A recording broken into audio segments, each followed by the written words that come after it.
Or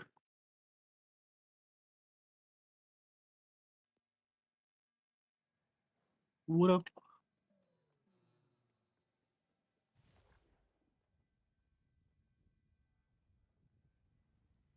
How's it going?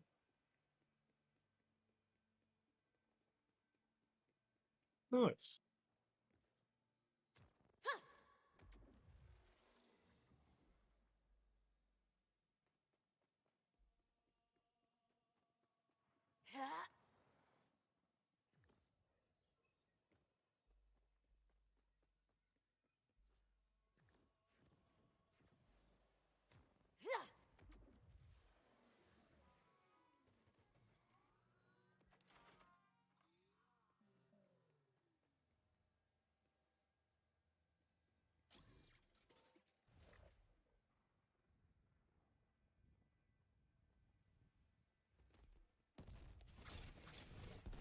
Probably, probably, yeah.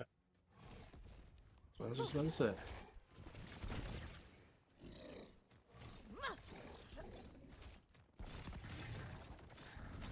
We won't be playing until later this afternoon. I could do this all day.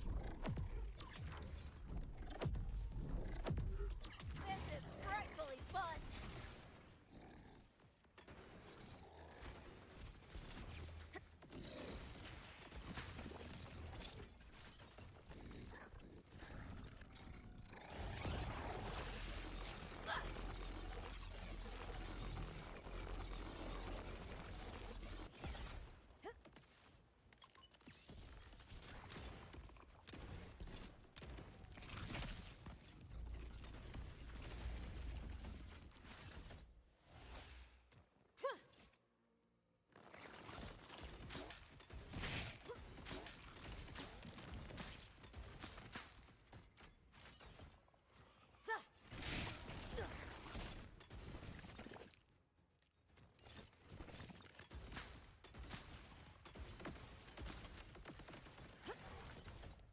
As freaking if.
That could have been more fun.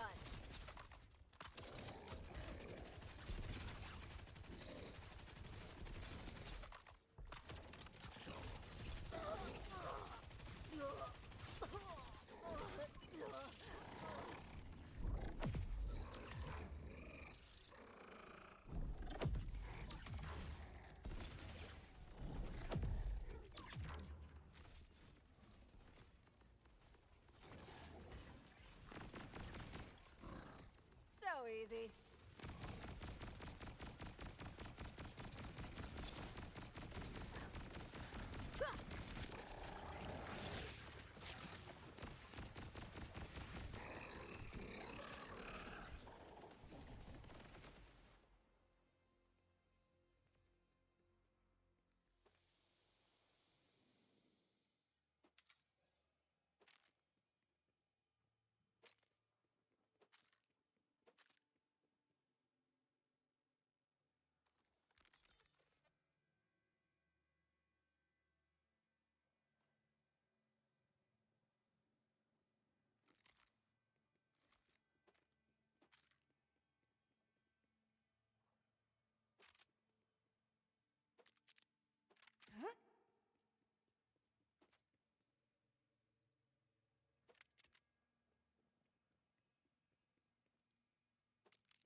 I want to show you guys the fastest legendary farm you can do right now for Borderlands 4. I want to show you guys the stats and the breakdown of the drop rate, what you can expect to get, how long this takes, how much it costs, how much will you profit if you sell all these guns, how many legendaries will you get and what kind. I'll show you all of that. And then there are some that I picked up that are really nice and I'll showcase what they can do. And one of them really surprised me. It's so good. So this is the boss that you're going to encounter really early in the game. It's like the first boss.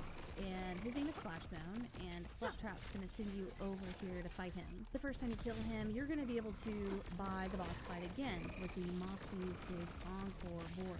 What's nice about his boss fight is he is very easy to kill. To reactivate the boss fight is close by, and there's a vending machine where you can sell everything. So I'm going to show you the stats for what you can expect if you're in the high 30s. It's going to cost you a little over 23,000 to fight him. And I use my taser build, so I just fly in, lay down some tasers, and he's instantly killed. On average, for me, it takes me about 30 seconds to buy the boss fight, get to him, kill him, and then get back over here and repurchase it. If you don't have OP weapons, it's going to take you a little bit longer, but he's still super weak, and I would highly recommend the Vladoff with the taser alternate fire. Now, Daedalus manufacturer also has a taser, but they're very rare to find. I've already made a few videos showing the entire breakdown around these tasers. So I farmed him as fast as humanly possible for a solid hour, and this was just a sea of weapons. It was amazing. So for the entire hour of farming, I left all the guns on the ground to see them pile up. And yes, the guns do start to disappear after a while, but it goes by rarity. So the more common gun that it is, like blue and green, those will start to disappear first, but the epic purple and legendary will stay, I believe.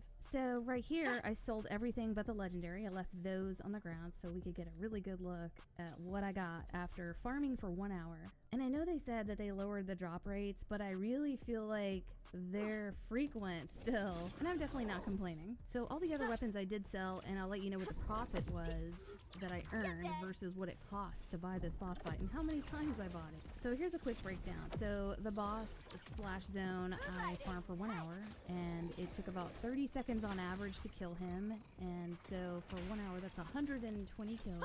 It was 23,400 to purchase the boss fight every time, and after 120 purchases it was around 2.8 million. But after I grabbed all the guns and sold them, I did make a profit of 9.2 million, so that's nice. And these guns were worth a lot because they were higher rank. I was in the high 30s. For XP, every time I killed him I got 1,156 XP, and killing him 120 times is around 136,000 XP. So after an hour you're going to go up a full rank when you're in the high 30s. And after 1 hour, I got a total of 22 legendary, and that is a drop rate of 18.33%. So if you're farming him, and you're farming him fast with a 30-second kill, you can expect to get a legendary about every 3 minutes. Now I'll show you the breakdown of the legendary haul that I picked up. Also, I'm going to be doing a series of legendary haul videos. I'm going to go in, fight a boss for an hour, see what they drop, what's their drop rate, how difficult are they to fight and farm, are they worth farming, check out their legendaries that they did drop, and do a quick review on the ones I think are the best. So here's a breakdown of all the legendaries I picked up from Splash Zone, and it's very clear what he is dedicated to drop. There are 22 total, and I got 6 of the lead balloon shotguns. Clearly, that is dedicated from him. I farmed them a lot. Those drop like crazy, so that is definitely dedicated. It's got a cool effect, but I'm only going to review the guns that I'm super impressed with from this haul. The next item is clearly dedicated from Splash Zone. This is a armor shield called Fireworks. I also got 6 of those, and then the next one is dedicated from him, and I love these grenades. I would highly recommend farming him and picking these up. They are the jelly grenades, and they come in all the elements, and they are self-regenerating, and they are dangerous and extremely powerful. Then on the right, I got 7 that are not dedicated to him, and a few of these I went and tried out, and they are awesome. So here's a look at the weapons that are not dedicated to Splash Zone that I picked up. These are the 7. I'm excited that I picked up the King's Gambit, because when I first started playing Borderlands 4 a couple of weeks ago, shout out to 2K for early access, the King's Gambit was my first legendary for Borderlands 4, and that's a big deal for us Borderlands fanatics. We always remember remember our first legendary. Also, if you are playing Borderlands 4 and you've picked up your first legendary and you remember what it was, definitely comment down below. I'd love to know what you guys picked up. So out of today's legendary haul, the weapons that impressed me the most are the King's Gambit, the Dark Beast, and the Burt's Bees, and I'll showcase what these can do. One of these rivals my really powerful taser build, and I would actually use this weapon maybe over the taser. It's a lot of fun and it's got a cool effect. So the King's Gambit is a Jacobs pistol. It says, holy hell, when shot, thrown gun ricochets projectiles to nearby enemies. The red flavor text says, the reputation of any gambit begins with accepting it. This was a famous quote by chess legend Bobby Fischer, and he said this back in 1961 while breaking down the King's Gambit in chess. The quote basically means that you're countering bold moves by taking them head on. This gun is really nice looking, got the purple and gold, those royal colors. It will fire as fast as you can pull the trigger, and when you reload, you see that projectile there. It says King Me with a crown on it. And that's what will bounce around to enemies and hit them just like that. Very fun pistol, but it will wear your finger out. The next one is a Bladoff SMG, Rusted Workers Burt's Bees, and it says Hive Mind. And the red flavor text says, fill your life with laughter and bees. That line is from a podcast, My Brother, and Me, and every year they have a slogan or like a theme for their podcast, and this was a joke they were saying, funny honey, fill your life with laughter and bees. I'll let you listen to that part. What if, Griffin, may I? What if it was honey funny? Fill your life with laughter and bees. It's interesting. With this weapon, we're seeing a mixture of manufacturers. It's a Vladoff, but it's got an Atlas tracking grenade for the underbarrel, and then it shoots Torg gyro jets. Once the tracker grenade goes on, you can aim anywhere in the vicinity and it will go towards that enemy with the tracking. This also has a really nice camo on it. It's a beehive and it doesn't make any special noises. I was hoping to hear some bee buzzing or something. The theme of this gun is nice and it's got a cool effect, but it's not powerful enough for me. But the next one is.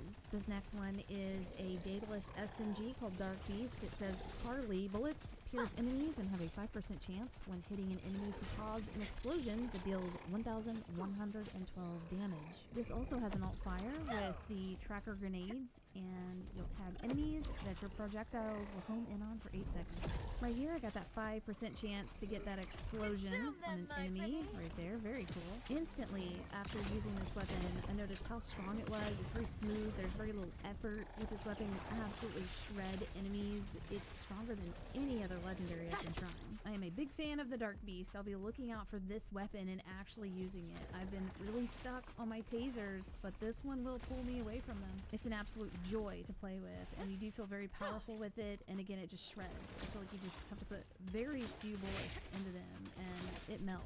This is corrosive and very good against these order bots. Also, I'm not showing the stats on this, but this is the buoy grenade I picked up. I don't particularly like it. I think it's got a cool effect. It will just fly out and then hover and then eventually explode.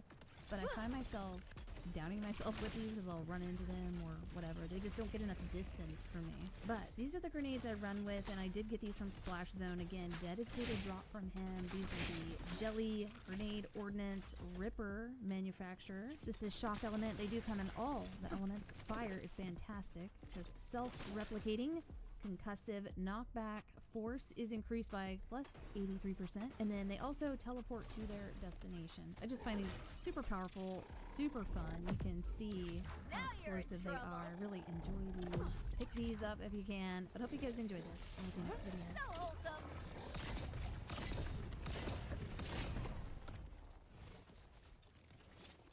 You lose.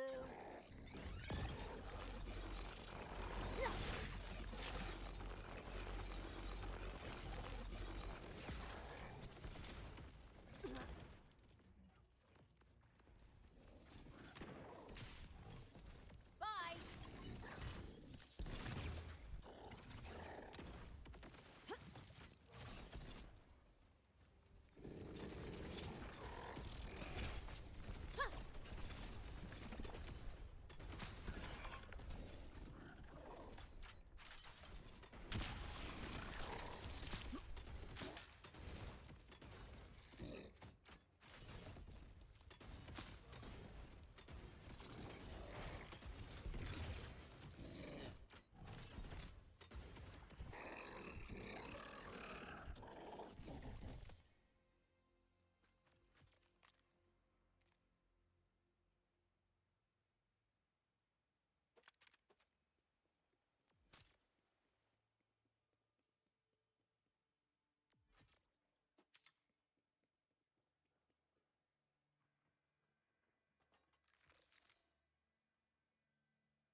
Hey, what's going on, guys? Welcome back to another video, and today we're going to be going over a crazy, probably one of the most insane legendary farms that we have so far found in Borderlands 4. Now, I do want to point out that this could get patched. We don't know. Take advantage of it while you can. So what you want to do is come over to Carcadia Burns at the main faction town. Here it is on the map.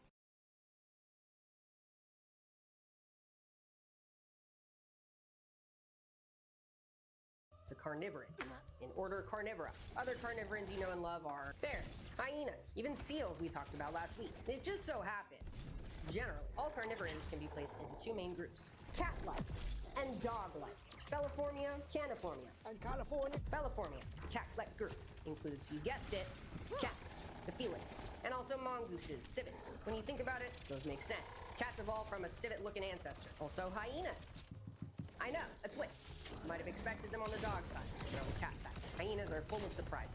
On the cat side, females have pseudo-panic. They do whatever the fuck they want. And also, you had a on the cat chance. side, is Belliformia, the Nimravids. So, to recap, Nimravids are not true cats, but they are carnivorous. And more specifically, cat-like carnivorous. I know that the way that I wrote this out and cat-like and dog-like groups sound like they're based on appearances only in a very elementary school kind of classification system. But Belliformia and Caniformia are genetically solid. So, we know what Nimravids are not. They're not true cats. They're only distant relatives. But they're so cat in lifestyle and build that it's honestly tough to tell the difference unless you start looking inside the skull. That's where the key differences show up. Nimravids lack a complete bony enclosure, the middle ear, that all true cats have. An internal detail that is invisible without a microscope or a CT scanner.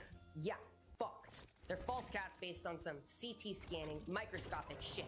Extremely emotionally invalidating if you ask me. But there's one thing both living cats and Nimravids probably had in common. It's a talent for a nice cat nap. True cat nap or false cat nap. Take your pick. Too bad Nimravids never got to experience the sheer bliss of a night on a Helix sleep mattress. You just so happen to be the sponsor of today's video. If you've been around for a while, you know I've had a long saga with Helix. First, they hooked up my sister with a mattress for graduation, and I instantly got jealous because it was insanely comfortable. So I ended up getting one for my own office daybed, so I could provide my guests with a luxury experience. Their sleep quiz matches you to your perfect mattress based on your body and sleep preferences. I got matched with the Helix Midnight model, same as my sister. I guess siblings look alike and sleep alike as well. The process is super simple. Helix ships the mattress free in the US, right to your door. It arrives vacuum sealed in a box. Just unroll it, let it expand. In a few minutes, you're living better than any Nimravid ever did. The only downside to having a Helix mattress in my office is that my guests extend their stay, making it quite difficult to get my work done. But isn't that what life is all about? Helix is the most awarded mattress brand. The Helix Midnight Lux has been ranked as the best overall mattress according to both Forbes and Wired and me. On top of mattresses, they also have mattress toppers, premium pressure relief, or even organic materials like the Birch Plush Organic Mattress Topper. They also have a variety of sheets, bedding, and pillows of all different sorts of materials, whatever you're interested in. If you're even a little curious, Helix gives you a 100-night sleep trial. Yes, 100. 100. Plus a 10-year warranty. And for those of you who sweat like banshees in the night, yes, they have options to keep you cool. There's an exclusive 27% off for viewers of this video, and that is off your entire order. Go to helixsleep.com. Thank you, Helix, for sponsoring this video and for supporting a good night's sleep for humans and the true cats in my home. Fortunately, not for the false prehistoric cats. Now, back to Nimravids. Nimravids show up in the fossil record as far back as the late Eocene. 40 million years ago. And for tens of millions of years, they dominated as the apex predators of the Northern Hemisphere. And they diversified to shit. Saber teeth. Boom. Nimravids had them first. The sleek, low-slung bodies. Retractable claws. The silent stalking. Boom, boom, boom. Nimravids checked off many of those boxes too. They were the cat body plan before cats became cool. It's like how being emo is all of a sudden cool. And I'm not complaining, but damn, shit was different when I was in middle school. Because Nimravids show up on the scene before cats did, they were actually thought to be the ancestors of cats for a long time. Back in the medieval ages of the 1800s and early 1900s. Makes sense. They didn't have CT scans back then. Now we know that is not the case. And it's just that the cat form is elite. We know this by now. And as time has gone on, as science has advanced, as the fossil record has become more and more revealed, we've started to realize that Nimravids have had the same kind of diversity that the true cats have had over time. They range in size from like 30 to 400 pounds that we know of for now. So, not as drastic as cats alive today, but just like the cat lineage, the Nimravid lineage is thought to have split into two main directions. Hoplophonini, who saw pretty consistently to saber-tooth forms, and Nimravini, who were fucking all over the place. Some of them independently converged on body types and ecologies, eerily similar to modern cats, even evolving conical, unserrated teeth like today's lions and cheetahs, millions of years before any true cat made an appearance. Yet, they are still considered false cats. Can't take it Rude, with if you. you ask me. But let's keep running through. This idea of the two main branches is pretty new. It comes from a paper published in 2021 by paleontologist P.Z. Barrett, which is a sick-ass name. And the paper was essentially like, here's a new hypothesis, here's my evidence, take it or leave it. And the scientific community has been like, hell yeah, sounds good. The evidence was solid. The idea of how Nimravids all related to each other before was a bit, what's a word for not nuanced? Not nuanced. Simple. With a wide variation in saber-tooth length, the default idea was that Nimravids became more and more specialized for saber-tooth lifestyle over time. Kind of like the classic human evolution graphic, which we do not accept here. But imagine on the left is no sabers, and then on the right is big sabers, all in one group, all in one line. At least that's my understanding of what we used to think. I didn't even know Nimravids were a thing until after 2021, like probably 2022. So I might as well be learning about outdated shit from the 60s. So, anyway, P.Z. Barrett's analysis is evidence that Nimravid evolution was much more vibrant and complex, with saber teeth evolving multiple times in multiple different variations. Otherwise, nature never gives shit to you straight. So, with that, let me introduce you to some false cats in particular. First up, Eusmilus adelis. Eusmilus adelis, on the saber-toothy side of the split. And this false cat was a hella heavy hitter, one of the largest Nimravids. One of, that we know of, based on more recent fossil evidence. It got to about the size of a lion with some bear-like qualities as well. It's large, deeply rooted upper canines, supported by heavily muscled jaws, reinforced cheekbones, made it a clear-cut, specialized ambush predator. The size of Eusmilus suggests it could take on prey much larger than itself, stabbing into thick-skinned prey, like ancient rhinos and rhino-like creatures, Metaminodon, perhaps. So yes, very similar to large cats alive today. The existence of Eusmilus is one of the reasons paleontologists had to rethink the straight line to saber-tooth narrative. They coexisted with smaller, less specialized Nimravids in the same kind of regions, in the same kind of ecosystems. So there's a whole texture of predator types within the same ecosystem of just Nimravids alone. Who are some of these smaller, less specialized Nimravids, you ask? Bill. Hoplophonius. If Eusmilus is like Simba, Hoplophonius is like Scar. Scrappy, petty, brutal as fuck. Their fossils are some of the best documented cases of intraspecific combat in the fossil record, meaning they fought each other to shit. Many of their skulls have punctures and healed fractures of old wounds, clearly caused by their brethren. Also, by the way, you're telling me this isn't a fucking cat? Obviously it's not, and I accept that. It is not a true cat. Evolution is just nuts, and sometimes a bit like, alright, relax. Relax on the cat specifically. Hoplophonius blended the saber-tooth plant with a more generalized cat-like build, shorter, stockier limbs, and somewhat less extreme canine elongation than in other saber-tooths. They were aiming for smaller prey than Eusmilus because of this. Really horses and camels, Let's probably. spread a little Next, terror. my personal favorite, Deinalurus. This false cat is sometimes called the cheetah-morph Nimravid, and for good reason. Unlike many Nimravids, which went all in on the saber-tooth lifestyle, Deinalurus went in a totally different direction, towards speed. The moment you look at its skull, you know you're dealing with a quick cat. It's broad and rounded, with a short face and massive nasal openings. Critical for fast-running animals. Big nasal passages help suck in air rapidly, cooling the brain, powering those muscles for long pursuits. Because yeah, Deinalurus wasn't a sit-and-wait ambush predator. They were all about pursuit. Probably. And then the teeth. Gone are the wicked sabers of its cousins. Instead, they had conical, unserrated canines and rounded cheek teeth. Teeth made for gripping, not slicing. So they ate more like a cheetah or a leopard, latching onto smaller, quick prey, rather than stabbing and shredding slow-moving giants. But here's the thing, we only have the skull. The body, sadly, is still MIA. Scientists assume, based on the structure of the skull and the hints we do have, that Deinalurus might have had long, slender limbs, just like cheetahs, to match the qualities we know about them from their skulls. But were they as fast as a cheetah? I Who's feel to say? different. Until we find Like, more complete good fossils, we different. can't be sure. But the head adaptations and tooth specializations point to a pursuit predator lifestyle. I need more info on them pronto. Another one, Quercylurus. Sick name, and the largest Nimravid that we know of, possibly exceeding modern lions in Did you see mass. the sunrise? Some estimates suggest they got up to 440 pounds. Living in the lush forests of Europe, they had muscular bodies with plantigrade feet. Feet planted on the ground, like ours. Planted. Cats. Some other false cats. Some other carnivorans like dogs. They have a digitigrade stance on the digits.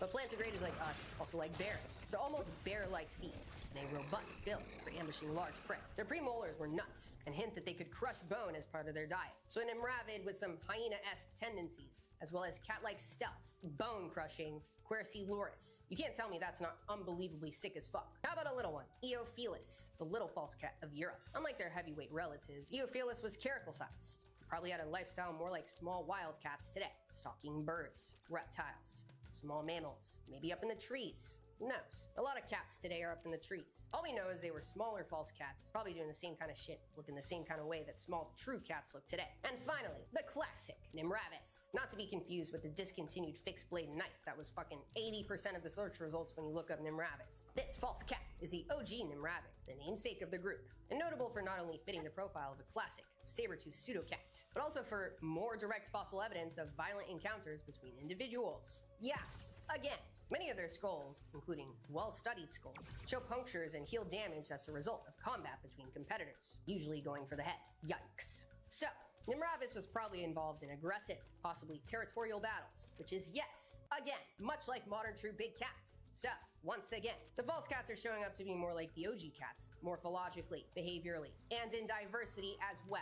So in terms of answering who are the Nimravids, I feel like I've done a pretty good summary, but we're not done yet. Because shit hasn't even gotten as muddy as it can get. There's another branch of false cats that have bounced around a feliform tree since they were discovered in 1970. They are the Barbarophilids. Current consensus, based on the most recent studies, puts Barbarophilids in as a subfamily of the Nimravids, so would be in here rather than out here. But not everyone's convinced. This is one place where the mud refuses to settle. They are a taxonomic nightmare, but very sick looking. Barbarophilids, for example, built like a fucking tank. That's the one thing with Barbarophilids is you already know what the fuck is going on by their name. Barbaric, bear-like cats. Barbarophilus specifically was tiger-sized, with a skull reinforced for bone crushing and massive forearms for dragging down big prey. And their teeth, those fucking sabers, no joke, capable of slicing and grappling onto their prey. And as you can see, very Smilodon in overall vibe, but via a different evolutionary path. And way earlier, back like 10 million years ago, way before Smilodon. There's one genus that really muddies the water between Nimravids and Barbarophilids. It's Prosanzana smilus. Quite a name. They have a strange mix of both classic Nimravid and more mysterious Barbarophilian traits, sometimes seeming to belong to one group, sometimes the other. Really depends on the study, depends on the day. It's muddy as fuck, what can I say? But isn't that just a classic cat situation? Nature has produced the cat form multiple times, in multiple different lineages, and in a variety of ways. We've got true cats, but before that, false cats. And within the false cats, you can't tell what the fuck is this false cat, or maybe a totally separate false cat, or maybe just a different version of that other false cat. What these false cats did, above all, was showcase convergence. Two different lineages, evolving the same shit for likely the same reasons. Saber teeth, flexible wrists, streamlined and bulky body plants. These cat things evolved millions of years before true cats did themselves. Nimravids and Barbarophilids filled all the same ecological roles. The ambush predator, the cheetah on the open plain, even the mega brawler. So, to call Nimravids and Barbarophilids false cats is dismissive of who they really are. Makes them sound like imposters. But they were the cat trailblazers, showing just how many times and how many ways evolution found its way to catness, even long before the first true cat evolved. That's the cat series for now, History of Cats. The series is done for now.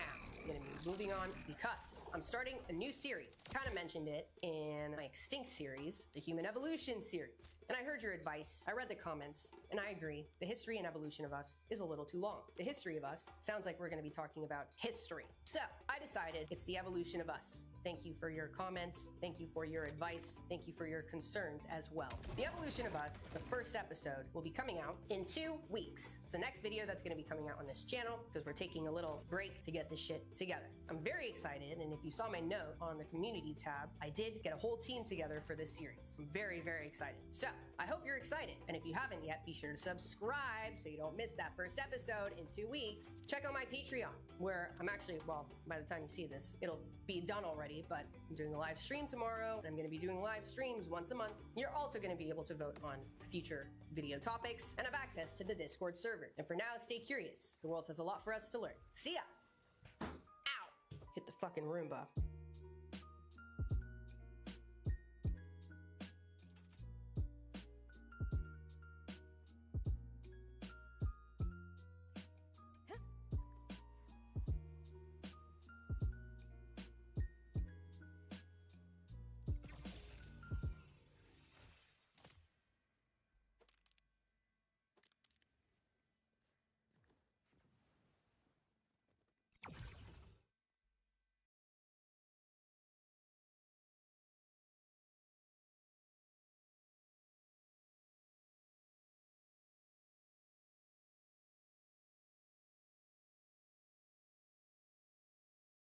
What is the deadliest object humans have ever created?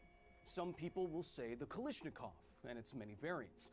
Other people will say it's nuclear weapons, given their terrible potential in the world's stockpiles. However, neither of them have even come close to the toll taken on human life by this single object. Maybe the biggest self-owned public health threat humanity has ever faced. Even bigger than Greenworm Jr.?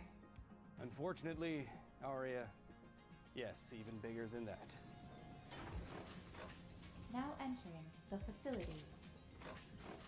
It's time for some risk recalibration. You see, humans don't perceive risks very accurately. In fact, I focused on this pretty heavily when I was in graduate school. You actually have degrees. I thought you were just winging it. Wing it, Arya? Who am I, the U.S. Secretary of Health and Human Services? The classic example of a failure of risk perception is the fact that many people are more afraid to fly than to drive, even though driving is one of the most dangerous things that they do. Well, that is, unless they do this. The deadliest thing ever invented is the tobacco cigarette. Thankfully, we're living in a decade where everybody knows how cigarettes are bad for them, but I don't think most people know just how bad they are for everyone. 8 million people die every year from smoking-related illnesses. 1 million of these people aren't even smokers. They just inhale secondhand smoke. 8 million deaths a year is more preventable deaths than from illegal drug use, obesity, and alcohol. It's second only to high blood pressure. In the 20th century, it's been estimated that smoking led to 100 million premature deaths, which is more than twice the number of deaths in World War I and World War II combined. And that was before a truly global economy. Some estimates put smoking-related deaths over this century at 1 billion. More deaths in 100 years than in all recorded conventional wars since 1800. 27 times over. There's a reason why one of the first things your doctor asks you is whether or not you smoke. Up to 50% of smokers who don't quit will die from it. Recalibrate that risk in your head. Would you try anything with that kind of long-term risk? I'd rather skydive without a parachute. And people actually do that, by the way. Now, I know some of you are probably smokers or no smokers, so I don't want it to come off like I'm lecturing you here. It's your body, your choice, right? If you're a man. So if you already know all the health stuff, think about the environment. Cigarette butts are the single most littered object on the planet, with an estimated 4.5 trillion of them thrown onto the ground every single year. In China, 30% of all trash is cigarette butt. Think about that for a second. And unlike a waste product like, oh, I don't know, nuclear waste, which gets less dangerous over time, the 4,000 plus chemicals in cigarette butts stay on the ground and leach into it and stay toxic forever. It's not an overestimation to say that cigarettes and the trash they produce are literally one of the biggest threats to the environment and health that we've ever faced. Even bigger than this globe in the capital basin. Again, yes, unfortunately. Today's video is sponsored by Surfshark VPN.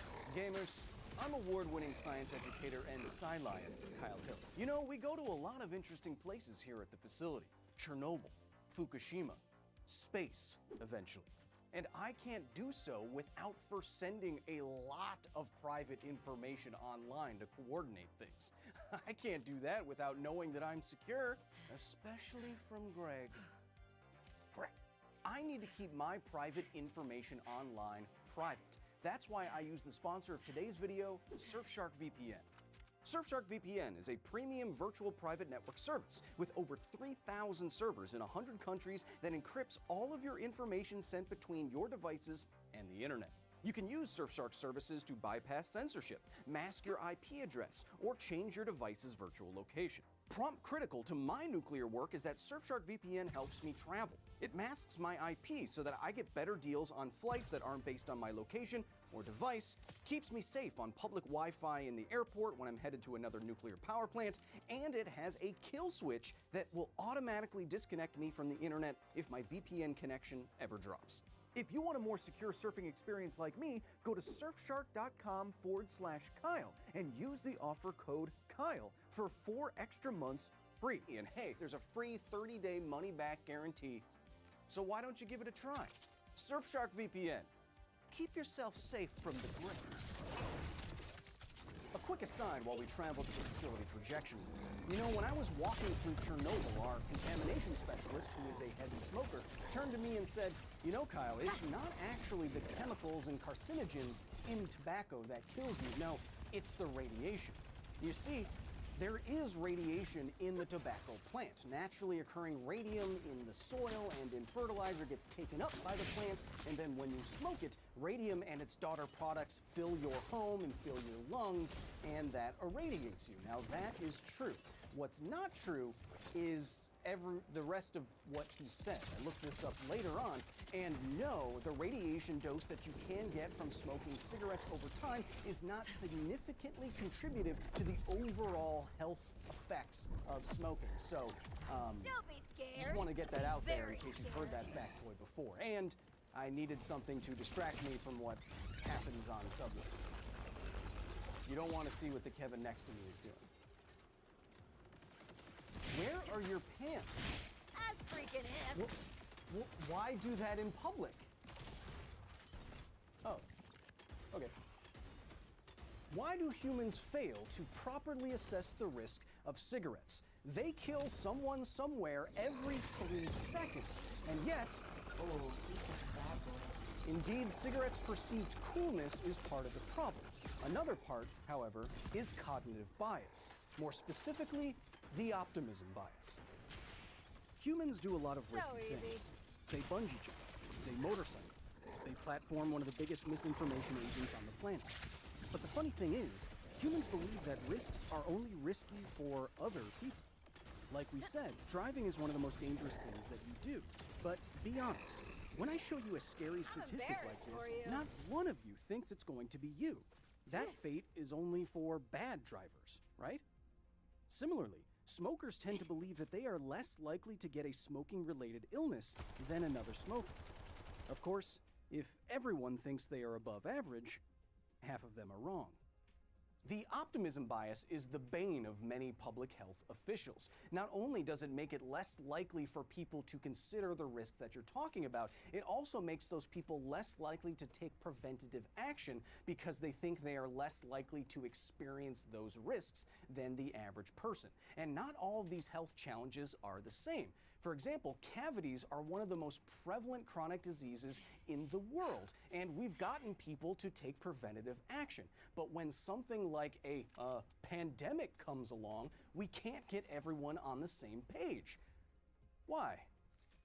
Risk can be thought of as a product of 2 variables: severity of risk and likelihood of risk. Wow, you do have a degree in this. Dentists overcame the optimism bias because patients know that the dentist can be very stressful and painful, and they know they have to go to the dentist relatively often. 232,000 Americans died unnecessarily from COVID-19, in part because all of the misinformation that claims the disease is both unserious and unlikely. Both false claims lowered the overall perception of the risk. Part of good public health communication is properly calibrating risk variables in people's minds. Look, again, I don't mean to lecture you here. I just think it's very important to highlight that we all have our blind spots. All of you probably know that cigarettes are bad for you, but you probably didn't know that they are literally the deadliest thing ever invented. It is in recognizing our blind spots and our failures of risk perception that I think we can grow as critical thinkers. How else would you know when someone has been a dangerous crackpot their entire life? Yeah, Arya, how else would you know that? Until next time. Now exiting the facility. Thank you so much to the very nerdy staff here at the facility for their direct and substantial support in the creation of this video. If you want to join the facility, if you want to drape on a not tinged yellow lab coat, if you want videos early, if you want to join our private Discord, if you want private live streams every month with me, go to patreon.com/Kyle Hill and join the facility today. And hey, if you support us just enough, get your name on Aria in every single episode. And boy, oh boy, There's so many of you. How could I ever thank all of you and pass that? There's another thing. It's not just smokers. It really is kind of air particulate entering the lungs that is the problem. Something else that may hit close to home is the fact that, like cigarettes, not nearly as close, but like cigarettes, indoor fireplaces kill a lot of people, or at least contribute to air pollution-related illnesses each year. It is not good at all to sit around the campfire for you, or to have a nice fire in the wintertime in your fireplace. I know it's hard to hear, but that's why our risk perception can get so warped. We conflate the feeling of, just taking a break at work or sitting around the campfire, singing the campfire song with a good time, and that's good for us, but it's not. And so I feel like I have to be the wet blanket on the campfire, Aw, does this hurt your which you probably soul? shouldn't do either. Thanks for watching. Why am I doing an Ask a Ninja thing? Which is probably why you shouldn't sit around by a campfire. Those will get you. And they'll get you good.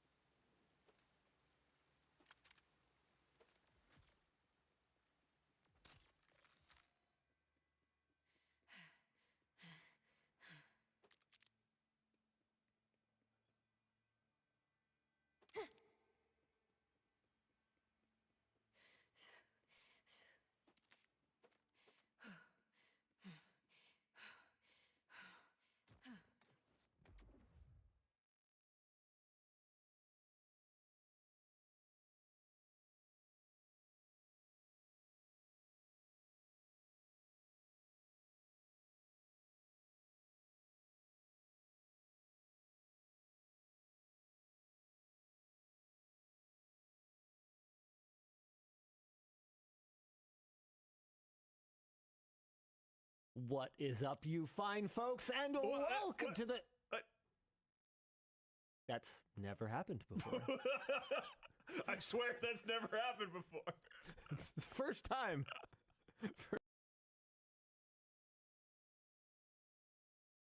What is up, you fine folks, and welcome to the...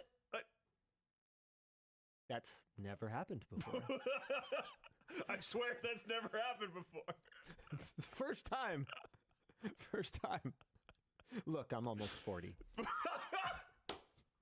We got a great show for you guys today. Apple's event was actually maybe kind of exciting. It could just be that my excitement about the new AirPods Pro 3s is bleeding over into all the other products. That might be true, but they look really cool. Maybe the rest of them are crap. But the AirPods Pro 3s look pretty freaking awesome. Yeah. In other news this week, the real self-driving was the friends we made along the way. Tesla has changed the definition of full self-driving, completely abandoning their promise of unsupervised autonomous driving. We'll talk about that later. What else we got this week? Nintendo gets another video game patent, and the whole internet loved that. No, they didn't. Also, for the people that said that the AI summary things were definitely not doing anything to search, Google has now admitted that the open web is in rapid decline. Yeah, rapid decline. Not just regular decline, the rapidest of declines. Cool. Nice. Awesome. Don't you love when our corporate overlords confirm what we knew all along? Yeah, yeah.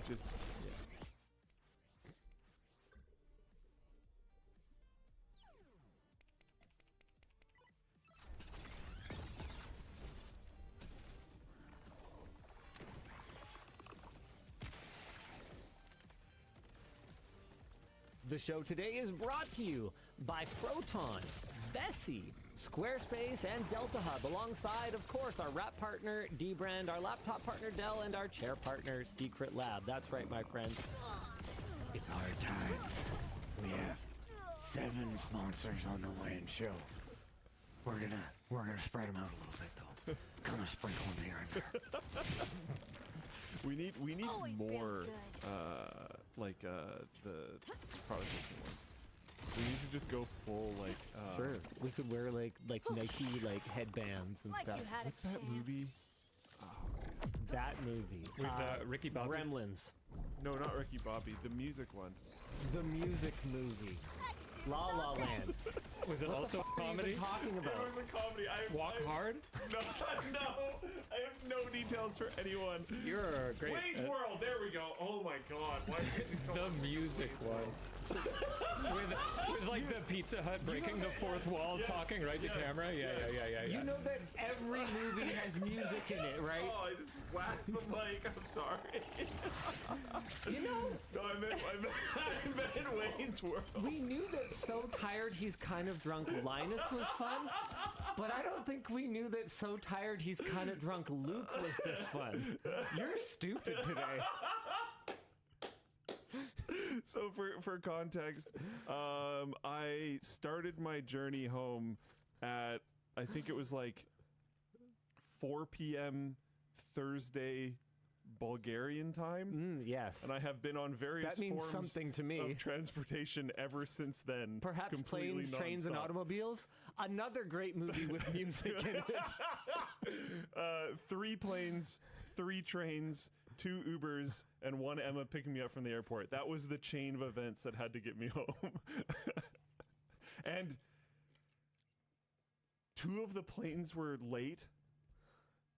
Nice. Almost, I think every single train was late. The 2 of them only- were late by like 50 minutes. The only answer is Gamer Plane and Gamer Train I'm gonna need it all. Gamer car. and Gamer Fire Truck. You have the gamer van. We got the fire truck, bro. And the fire We truck. got the fire truck. Okay, That's cool. the only answer. So road is already taken care of. Yeah.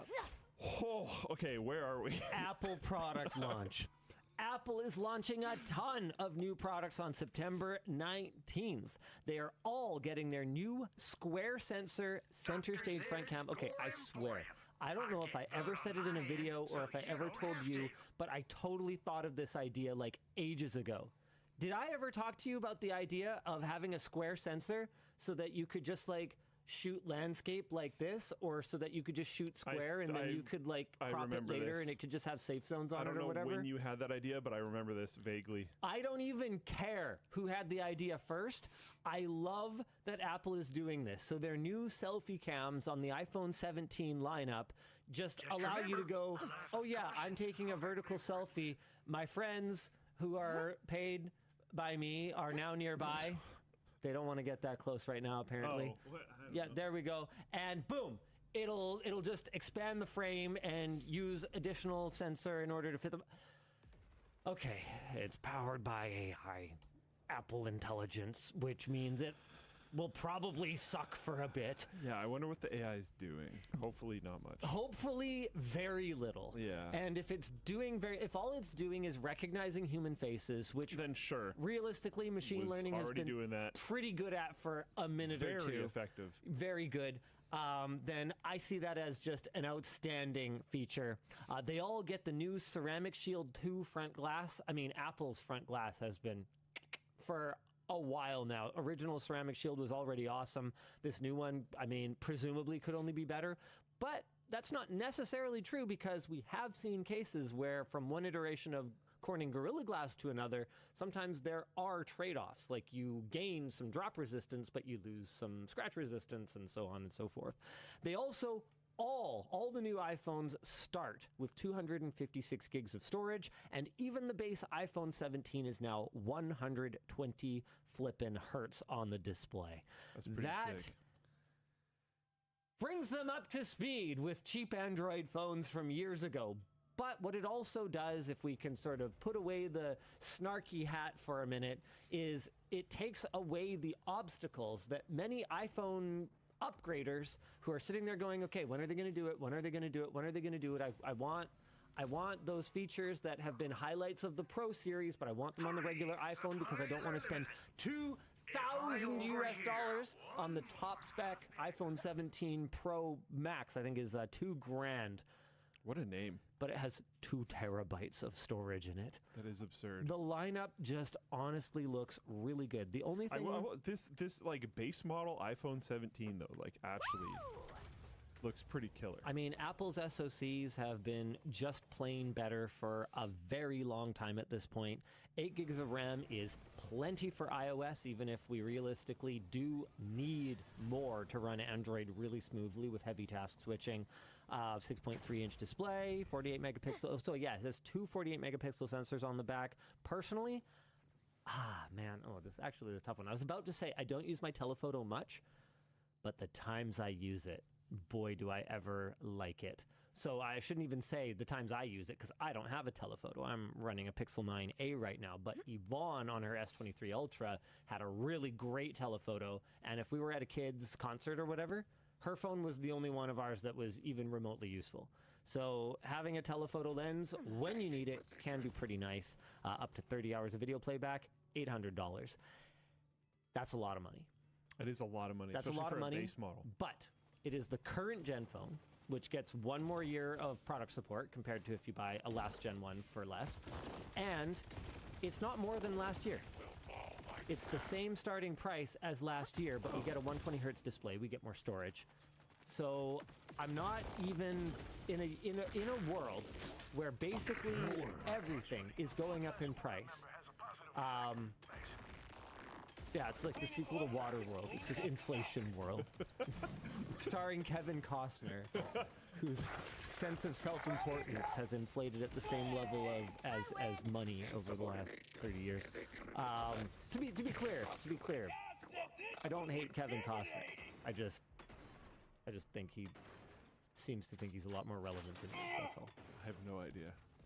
I would watch Waterworld 2, though. He starred in one super amazing film, Dances with Wolves, that I watched as a child and didn't understand because I was a kid. Sure. And then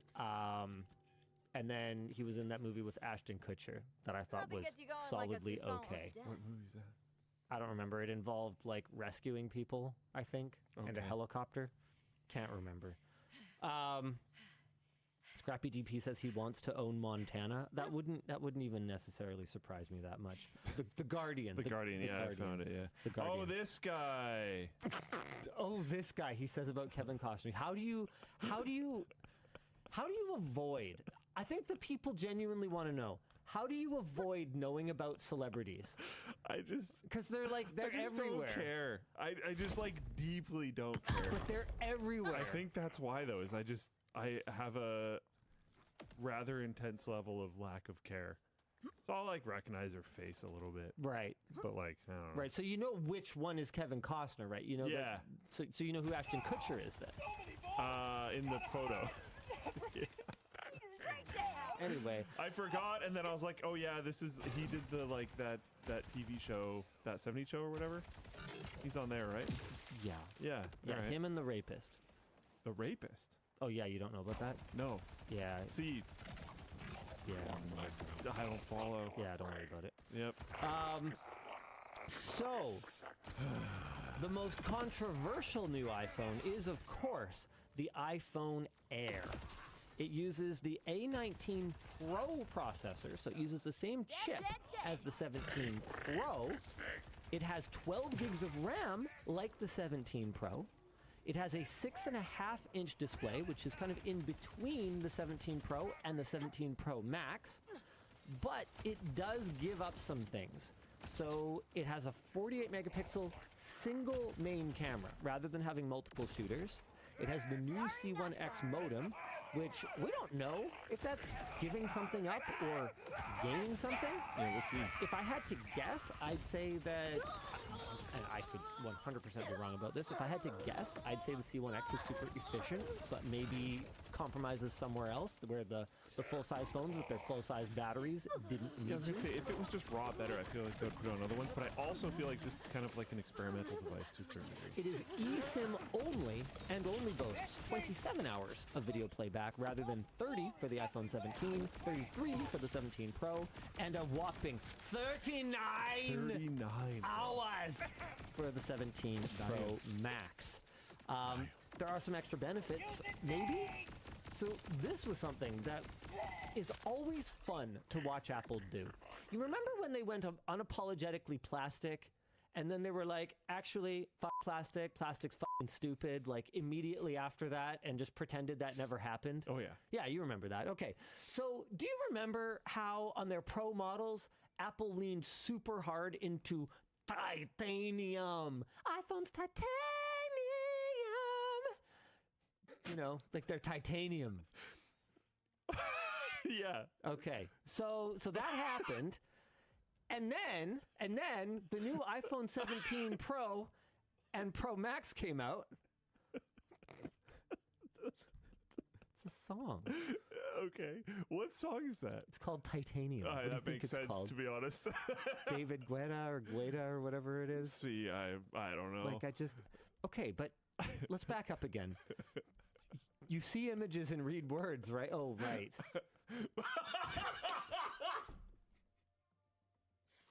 Dyslexic. See, like I can't not know what a song is called or who it's by because it just like it shows up and I read it. Okay, but I don't think I've listened to that song. I know some There's songs. no way I know you've not heard this song.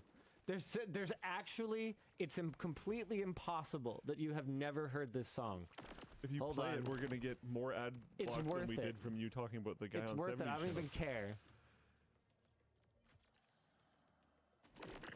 Okay, yeah. Well, yeah. Yeah. Anyway, what are we supposed to be talking about? But Right. you like all the like top 40 slop stuff. I don't listen to it that much. You just called Sia slop. Sia? That's extremely disrespectful. Who's Sia? It doesn't matter. She was the, song whatever on My Little Pony, and she's great. Okay. I don't remember her character name, but she's on My Little Pony. Anyway, so the point, oh man, chat, that you guys are rough. Someone's like, I loved Sia, loved her music. Someone's like, she's still alive. Guys, okay, you know what? It's fine. The point is that Apple leaned super heavily into titanium for their marketing for their Pro phones. Yeah. And then this time around, they leaned super hard into aluminum. They were all like, dude, really? Aluminum has so much thermal performance. It's like so much better than titanium. Aluminum is great. You guys are going to love it. Aluminum. Interesting. Oh, by the way, on the iPhone Air, it's titanium. I was just going to say the Air is titanium. And I'm kind of sitting here going like, can Apple just, can they get some consistency? Can they please get some consistency in their marketing for these materials? Can you just say, we put titanium on the Pro phones before because it's really shiny and hard. Glistening even, you might say. Right? And then can you just say, aluminum's still good. Like, that would have been fine too, but this titanium, it has a nice finish and it's super shiny. Like, if you just told us exactly what it was. It looks awesome. And you didn't wank it off so hard in the first place, then it wouldn't be so embarrassing every time you have to backtrack and use a different material. So yeah, the iPhone Air uses titanium, presumably because it is so flipping thin. I don't know, how it's even possible that my notes don't include the thickness. I believe it's 5.4 millimeters though. 5.64 millimeters. That is nuts. That is wild. That is like, I can't wait to get it in my hands. Finally, I'll have a phone that fits. Does it feel whack that it has an enormous camera bump that's like thicker than the phone? I mean, it's no different. Yes. And I can see why it's a controversial device. I can see why it's really polarizing, but I do think that there are going to be people that it appeals to, and I'm excited just to sort of marvel at the thinness. It looks super cool. I mean, it's not some of the phone. Yes. Yes, that's Why don't fair. they just make like half of it 2 mils thick and go like world's thinnest phone, and then most of it is just that big? Why don't you just join the podcast if you're going to talk all the time? Shut up. Technically, that's not what I said. Technically, I invited him to join the podcast. Let the record show. You did so aggressively, though. It wasn't very inviting. That's just how I talk to people. You invited someone. It's true. Look, I really like being friends with you. I do believe that. It's something I value.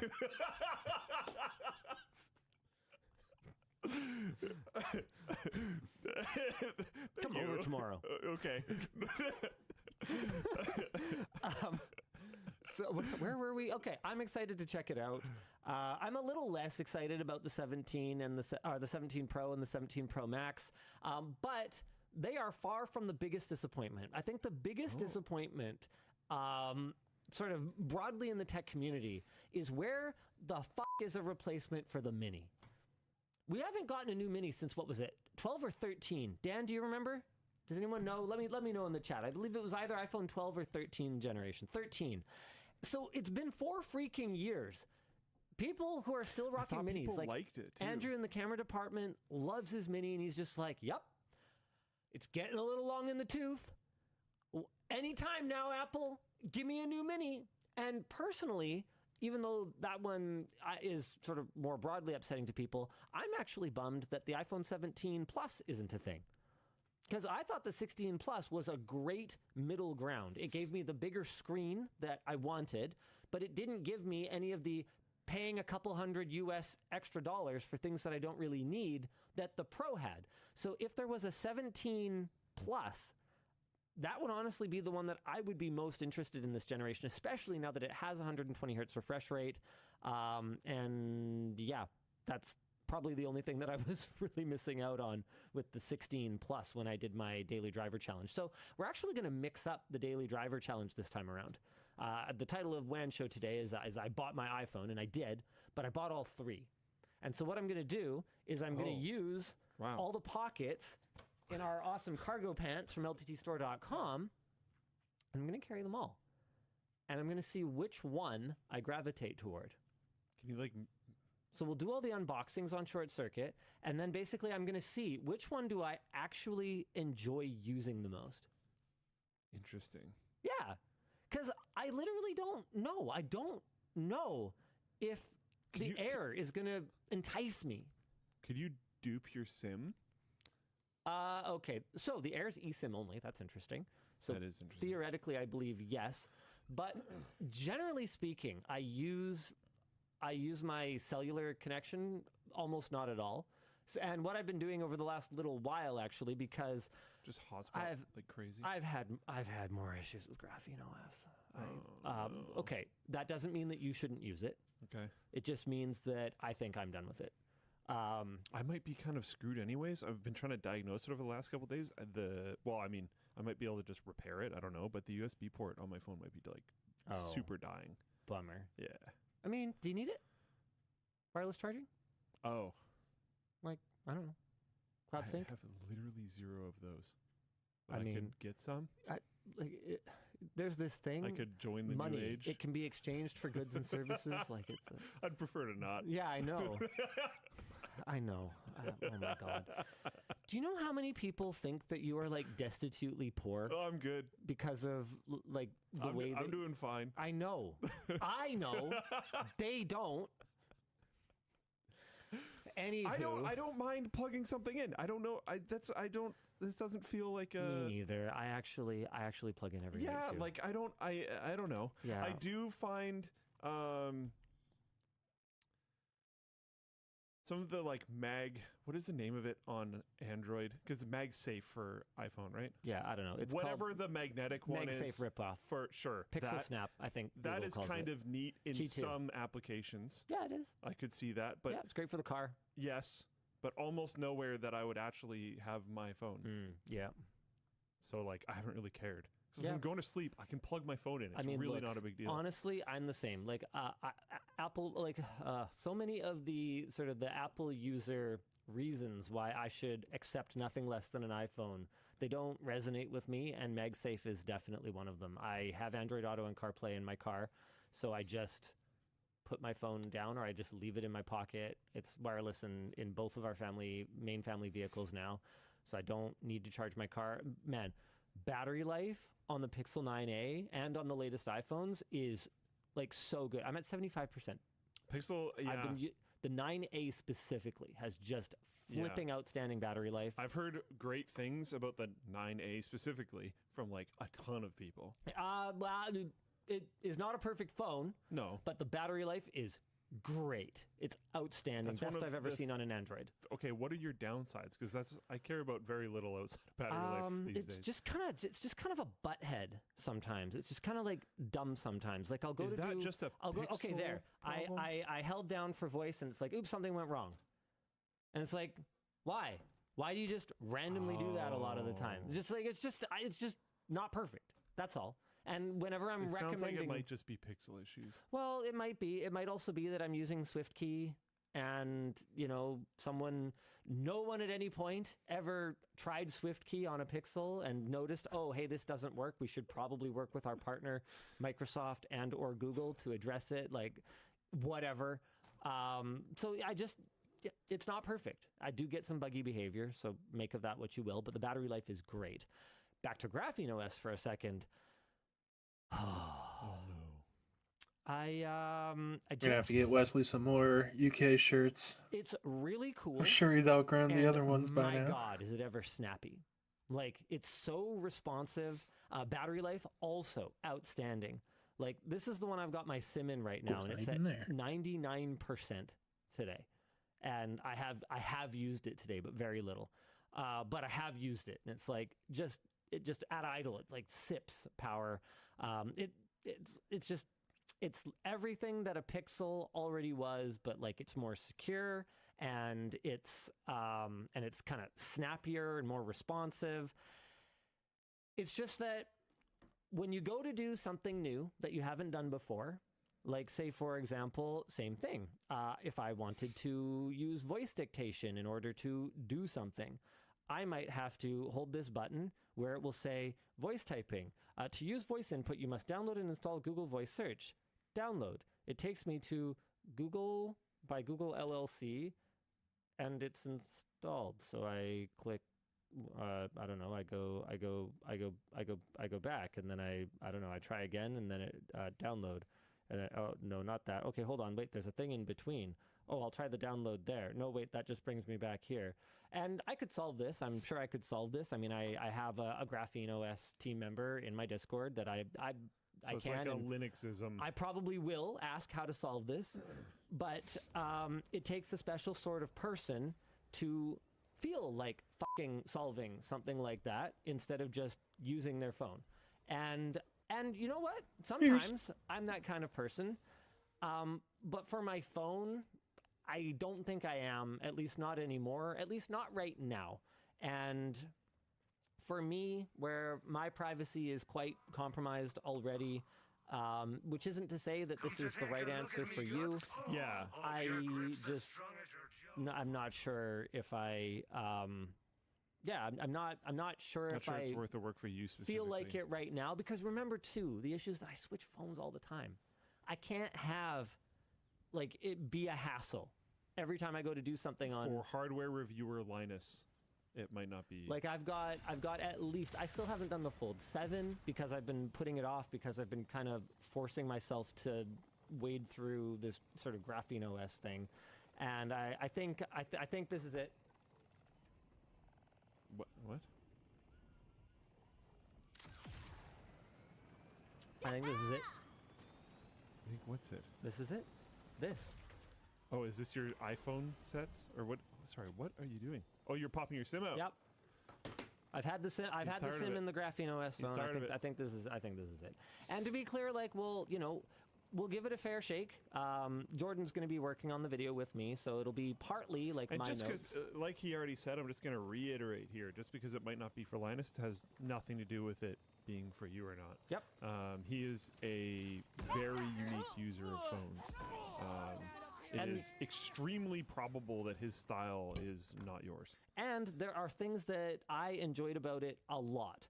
I just think it's not right for me at this moment. Have you thought about trying Lineage OS as well? Because I was thinking it could be interesting to look at your like Note 9 with Lineage OS or something. I wouldn't mind it. I wouldn't mind giving it a shot. I think that for me, the well-maintained with tens of millions install base Androids already have a lot of problems with interoperability. And the issue with Android... Is it dead nowadays? What? The issue with Android generally is not the everyday stuff. It's the edge cases. And it's the infinite customizability is sort of both its greatest strength and its greatest weakness. Like one of the things that irritated me about my Graphene OS Pixel 9a, not to be confused with my other Pixel 9a, is screenshot sharing just kind of blows. Oh. And I could go find a third-party tool for that.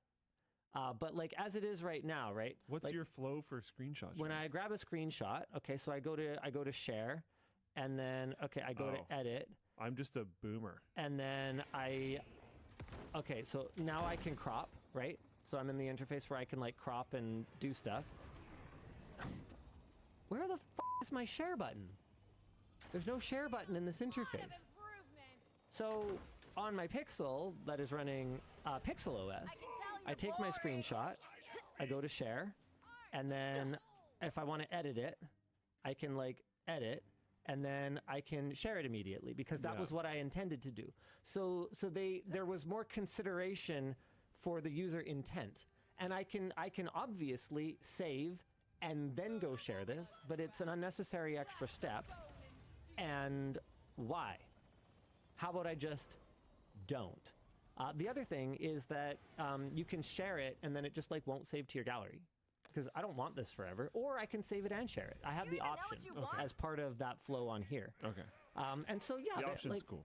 Any of this stuff can be fixed, but I personally, as someone who takes a lot of screenshots, does a lot of quick markup, and shares things with a lot of people, I really appreciate quick features for cropping, marking up. Like one thing that drives me crazy on the Pixel is that the default text color, or the default color of scribbles is blue, and there doesn't appear to be an obvious way to change it.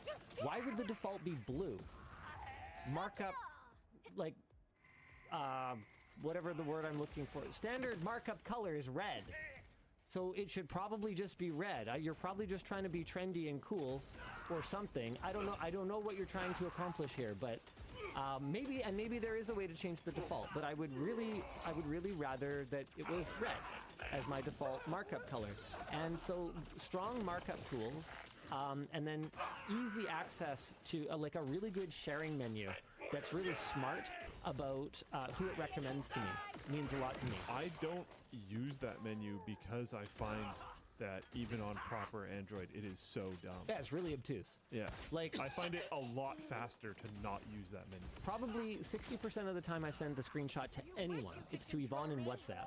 But often she will fall off the most recent, which is, it seems like the kind of thing that Google could more usefully apply AI to. Who am I more likely to be sending this to? Some person that I have texted once in the last 6 months, or my wife, who I often share things to. Anyway, we've gotten way off the rails here. Let's talk about AirPods Pro 3s. Ooh. These make me sad, and I'll explain why after we go through it.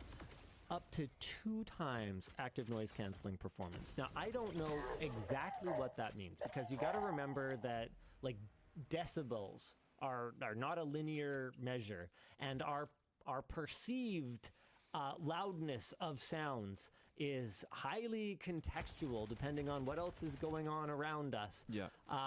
So what 2x means, I don't know. But what I do know is that the performance, comfort, and especially the natural soundingness of the AirPods Pro 2s is already awesome. And if these are that but more betterer, I am stoked. In other news, the earphones are even smaller, which as someone who sleeps with my AirPods Pro 2s in every night, I actually own 2 pairs because I've been waking up in the middle of the night so much that I'll like put in my ones that are charged now. Oh, did I mention that they're claiming 2 more hours of battery? So that'll Which be is nice great. because it means that it's more likely that I will get a longer uninterrupted sleep. I have a weird take, but Oh, you use AirPods 4s. yeah. Okay. But like the ones without the ear insert. That's the AirPods 4s. Sure. Yeah, I was making it clear to people that might not know the Without model the silicone differentiation. tips. Yeah. Yeah. These are shorter now than the 3s were, or some other previous version. The stems. I do this You do when I what? don't currently want them in my ear. That is insane. This was a lot easier to do when they were longer. That is actually unhinged. I can stash them here. and Literally nobody agrees with they'll you. legitimately stay there They for love like. they love siding with you instead of me, but this is a step too far. They will stay there, no Our problem. worksman says Luke is not based. I think he is basted because he's a turkey. Really, I'm really surprised how negative people react. Dude, to that is turkey behavior. Why? This is one of those things where if I have to explain it, you're not capable of understanding it. I don't get it though. Why? Explain it. Explain it anyways. Try. Oh my God. Try me. Okay, the risk of loss Never is lost any. super high. Never lost I any. didn't say that you will lose it. I said the risk of loss. I can't do it with these, but with the ones that had the longer stem, I could like lay down and do bench presses with them stashed there, and they would stay no matter what. You're an actual sociopath. Like that's the only explanation. I've never lost one that way, and I've done it so much.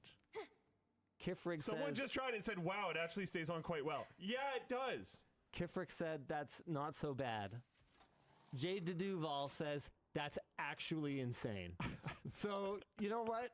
At the very least, I can say that's a polarizing choice. Let's get back to the AirPods Pro 3s. Luke makes me sick.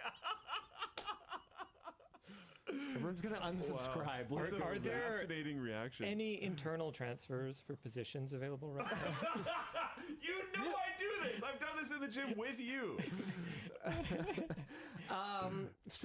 Okay, in other news, the AirPods Pro 3s are getting a new 5th size of ear tip, a double XS, which is going to be great for kids. So these are like... Guys, okay, hold on. Oh my God, we're coming back to this. That's not how I, like, wear them. That's how I stash them if I'm not currently using them. I feel like you're... If I need to take it out of my ear to listen to someone, I feel like you're trapped in the me arguing with people about American cheese loop right now. Because Sure. Okay. one person is going to say something like that, and then you're going to respond to it, and then everyone else is going to hear only where, I, them, and they're going to run with it. And then you're going to be stuck in this loop where all you ever said was that not American cheese, regular cheese is perfectly meltable. And people are going to run in completely different directions. Right. And think that you hate hot dogs.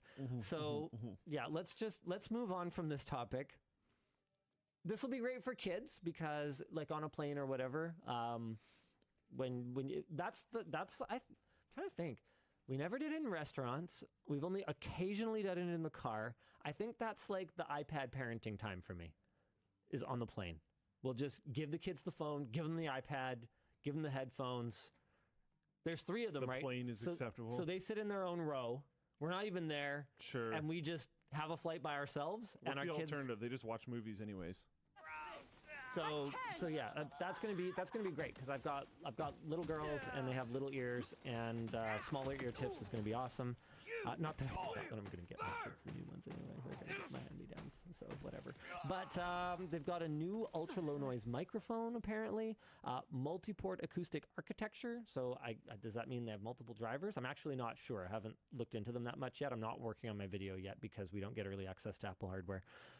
New H2 chip, heart rate. Actually, I don't think that's new. I think that's the same one.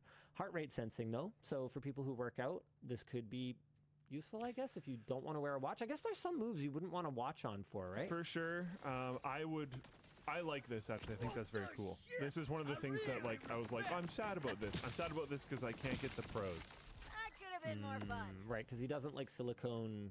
Yeah, they inserts. just squish themselves out of my ears because I have weird ear canals. But, right. Yeah, that's actually a really cool feature. Not that I necessarily think you're going to go around, like, Some people are talking about how this is better because you can do it without your phone on you. I think this is specifically, I saw comments about that and I was genuinely confused. I think this is specifically so that you don't have to have your watch on you. And I would prefer to wear like as few accessories as possible when I'm out doing stuff. So it being able to be measured through your earbuds is pretty neat. Most importantly, they are IP57 now, so they're like super sweat-proof and water-resistant and are the same price. So Apple seems to be kind of just sucking it up on their higher costs in order to capture some market share right now, which feels like an uncharacteristically aggressive Apple. Like they're almost coming across a little, still in the most Apple way possible, but they're coming across a little scrappy here, which I kind of like. I think it's pretty cool.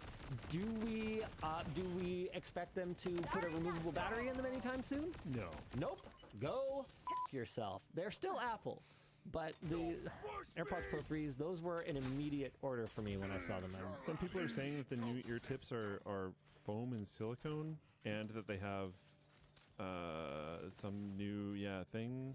Maybe, I don't know. Maybe I'll give it a shot, but probably not. I can give it a shot. I don't think it's going to work for you if there's any kind of silicone slippage. Yep, I agree. There's some new watches. Who cares?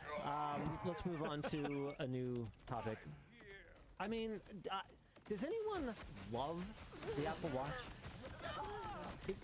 Apple Watch feels more like just a complete, it's like the minivan of Apple products. It's like I got the Apple Watch because I need notifications when my hands are dirty, or like I got it for my grandpa because he might slip and fall. It just feels like okay, people in chat, they love their Apple Watch. The fitness stuff is that, someone said fitness/outdoors people. The fitness stuff is actually wild. The Apple Watch is like the king of that. I gave up completely when my Apple Watch Series something or other congratulated me for my excellent bike ride while I was driving down the highway. I was just like, well, this is just obviously You're stupid. biking really fast. Yeah, biking really fast, and my heart rate is a very relaxed, resting heart rate. Like, can we, like, I would rather, personally, I would rather have no data than have bad data that I can't trust. I just don't care about. I can't care about it. You can't really trust any of them, but its heart rate stuff, the last time I looked into it, which was a very long time ago, was better than like everybody's and by a long shot, which is interesting. Okay. And, yeah. Maybe it's worth giving another shot. I really wish we were able to make that video way back in the day. Do you remember that? That project I was trying to do in UBC? I think we've talked about it on Online Show before, where they had like a lab where we could hook up all the real probes, and then like wear all the fitness trackers and see which ones were the most accurate. But then for whatever reason they weren't able to do it, so it didn't happen. But I'd love to revisit the concept. I think others have done it since then, though. Probably. So I don't think it would be a novel thing. Yeah. Okay, what are we supposed to be doing now? You wanna pick a topic? Well, it says topic 2. Sure. We can do this Corsair one, or we can jump down into. Do the we have Nintendo one might take a bit. Do we have the Anthropic settlement in here? Oh, we didn't. No, we don't have that this week, guys. Sorry, but that's interesting. Go look it up on your own, I guess. The AI news is fast, heavy, and always very similar. I don't think it's good to cover like every single time. I don't know if this one's that similar. I don't know what this one is. No, this one's kind of a big deal. Oh, okay. Anthropic agree. Fine, we'll just go through it now. Do it live. Anthropic agreed to pay $1.5 billion to settle claims that it downloaded pirated books to train its AI systems. And this has who are they paying money that was 8 days ago. And then 3 days ago from Reuters, a federal judge in San Francisco has declined for now to approve the settlement that was announced Friday. So stuff's going down. And my understanding is that because they settled and it never went to trial, this wouldn't be a precedent. And so the matter is still unresolved of like copying copyrighted works to train your AIs, and if you should, probably have your company just shut down because it was built on other people's copyrighted works, or maybe what you're doing is so transformative and terribly important that maybe we just should not care about copyright in this case. Those are kind of the two camps on either end, and it is unresolved which will be the law of the land for the time being. So yeah, because I can understand the argument of like national security stuff. I don't know if like it's important for national security that it reads like werewolf smut. I don't know. Hold on one sec. Floatplane chat, y'all need to calm down or I'm going to start issuing timeouts to all of y'all. Oh, what's going on? Don't worry about it. All right. Okay. Should we maybe do the Corsair class action lawsuit? Yeah. Because I am pretty peeved about this. There's a Canadian one for bread, by the way. Okay, but that one I'm not upset about. So, man, this is, dude, I am like, I hate this. Okay, so here. Corsair Gaming had to pay $5.5 million to settle a claim, to settle a claim of effectively false advertising on their DDR4 and DDR5 memory products. Plaintiffs, there's a bit of editorialization here, blood-sucking lawyer leeches, claimed that consumers reasonably believe that Corsair memory will run at the advertised speeds, but in reality, the memory does not and cannot run at these advertised speeds out of the box. Trying to get Corsair memory to run at the advertised speed requires altering your computer's firmware to attempt to make the memory run at higher than standard speeds. This is known as overclocking, and overclocking often does not work. There is a substantial risk that attempts to overclock will fail. All of which is technically true, but in this case, I don't actually think it's the best kind of true. Also from the complaint, plaintiff and class members were injured as a direct and proximate result of Corsair's conduct because A, they would not have purchased Corsair high-speed memory if they had known that Corsair would breach its warranty, and B, they overpaid for high-speed memory products because they are sold at a price premium due to Corsair's false warranty. And in this case, warranty doesn't mean that they fix it if it's broken. They mean they warrant that it will operate the way that it says on the box. The complaint states numerous times that consumers expect those speeds out of the box. But this appears to me, even though this is a settlement and therefore not like an established precedent, this seems to me to open up an entire can of worms and make it pretty difficult to advertise a lot of things that require some technical know-how in order to get the sort of the advertised result. Like, am I missing something here? Like, do you guys think I'm off base here? Because basically every memory manufacturer is now at risk of either not being able to advertise what the sort of the overclocked capable, because the RAM itself is capable of the speeds. That much is certain. And from my point of view, they label XMP or DOCP or Expo profiles or whatever else pretty clearly. I also think that it's really weird to go after like Corsair for this. Very specifically, when it's everybody. If you're buying Corsair though, I would think at the very least you read an article once. I mean, maybe this is one of those things where I'm often lecturing the audience about don't assume sort of the knowledge of even people who participate in this hobby, but like, good Lord. Avon Fox said in industrial automation things are sold with actual and theoretical capability ratings. That's kind of neat. Or showing like a default and a potential. Yeah, I mean, but I don't. guess. I kind of agree with you that I don't think this should have been targeted at Corsair specifically. But like, okay, so if ASUS has a 165 hertz, let's go bleeding edge. If ASUS has a 480 hertz monitor, yeah, how how much do they have to disclaim? That's tricky, yeah. How much do they have to disclaim? That you're going to need a GPU and a cable that will actually be able to run it you're putting This feels together like a computer the piecemeal. Red Bull doesn't actually give you wings thing. I think there's a bit of an expectation that if you are buying a constituent component of something, that you are doing so with some expectation that you will acquire the knowledge to install and operate it. I'm sorry, man. I don't like this. At this level, with the explanation that I have heard so far, I don't like it either. I wouldn't mind if there was maybe some minor changes to packaging. Like, it's a bit of a meme, like going to your friend's house and figuring out that his monitor is still at 60 hertz is like a thing.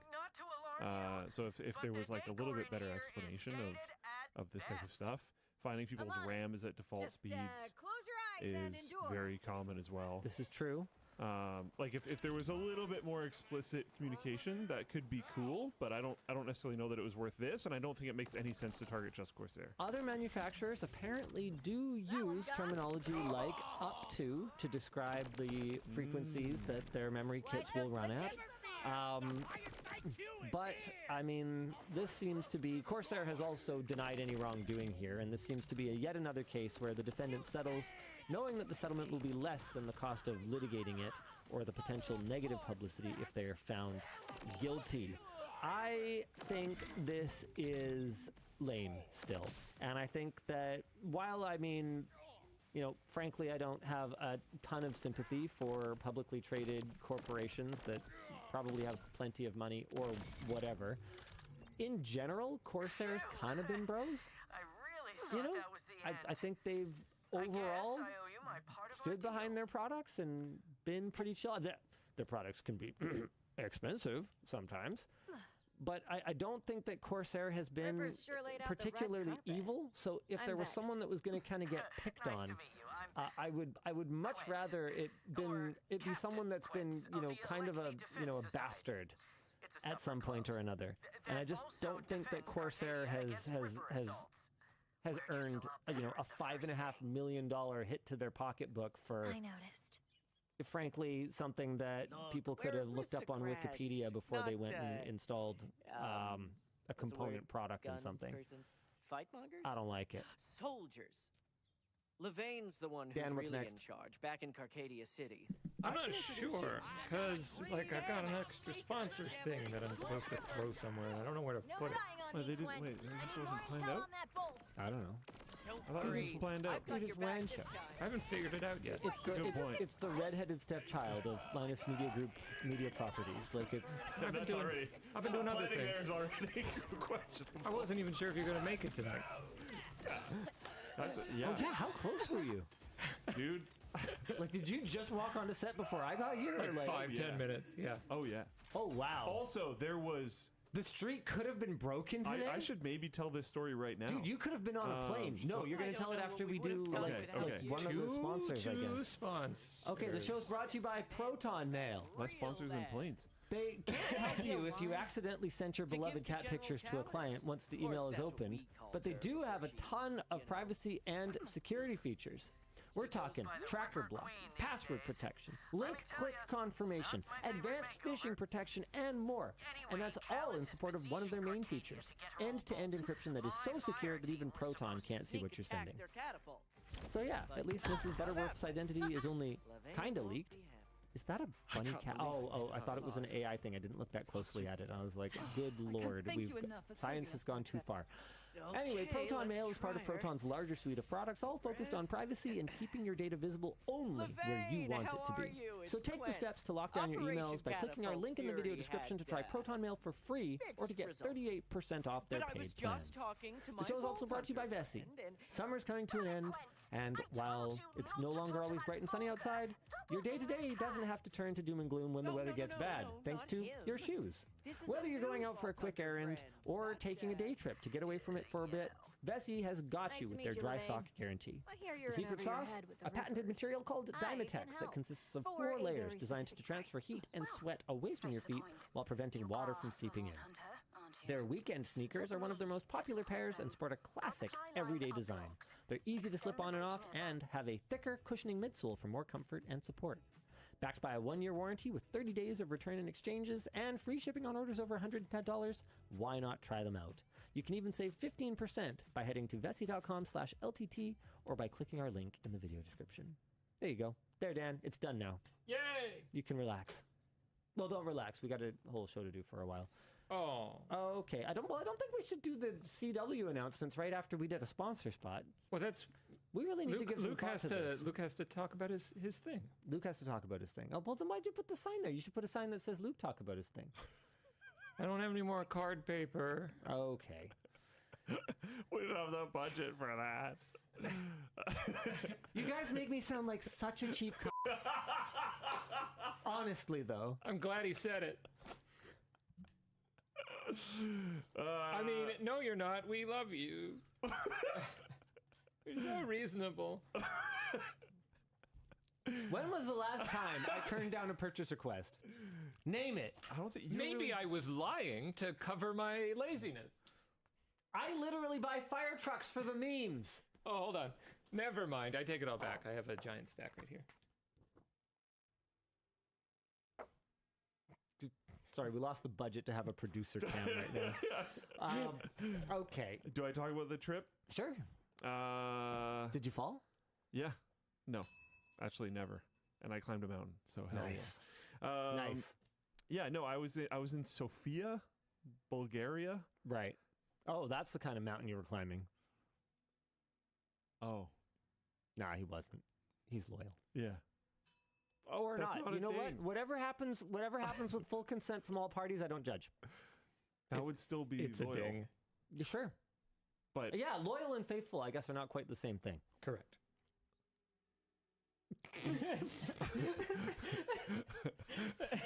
would it still be faithful if it was like Yes. okay? No, with- I think faithful has Is a it, has like, a connotation specifically of religious? of no. I think well, faithful has a connotation of 2-1 from my point of view.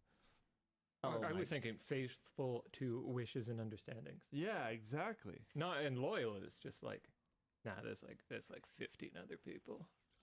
Completely regardless, and no, none of that happened. Anyways, Look, but, I wouldn't judge. I wouldn't judge. That's but all. anyways, That's all I'm saying. I was there. Yeah. Local time. So Luke was in for them. Sofia. Yes. Local time for them. I left at I think it was 5 p.m. 5 p.m. Okay, so this is in Belgium, Hungary. Where was it again? Bulgaria. Bulgaria, right? And I had a pretty tight connection, but it would be fine. Yeah. Theoretically, Yeah. as long as nothing got delayed, I would be landing back in Munich. Yeah. And then taking a train overnight up to Berlin, and then flying back to Vancouver through a connection. Vancouver, I hardly know her.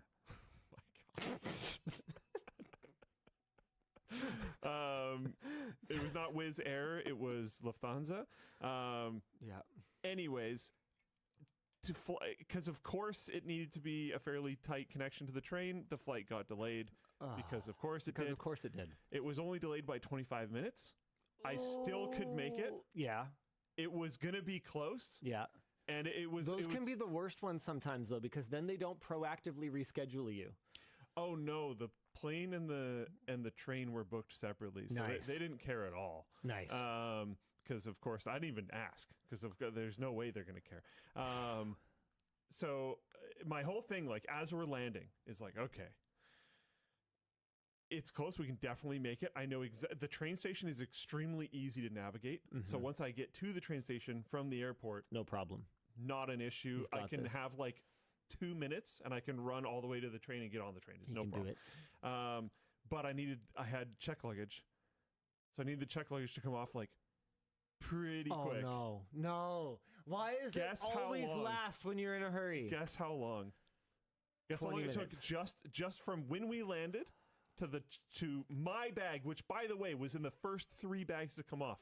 Guess how long it took from my bag to come out from when the plane landed?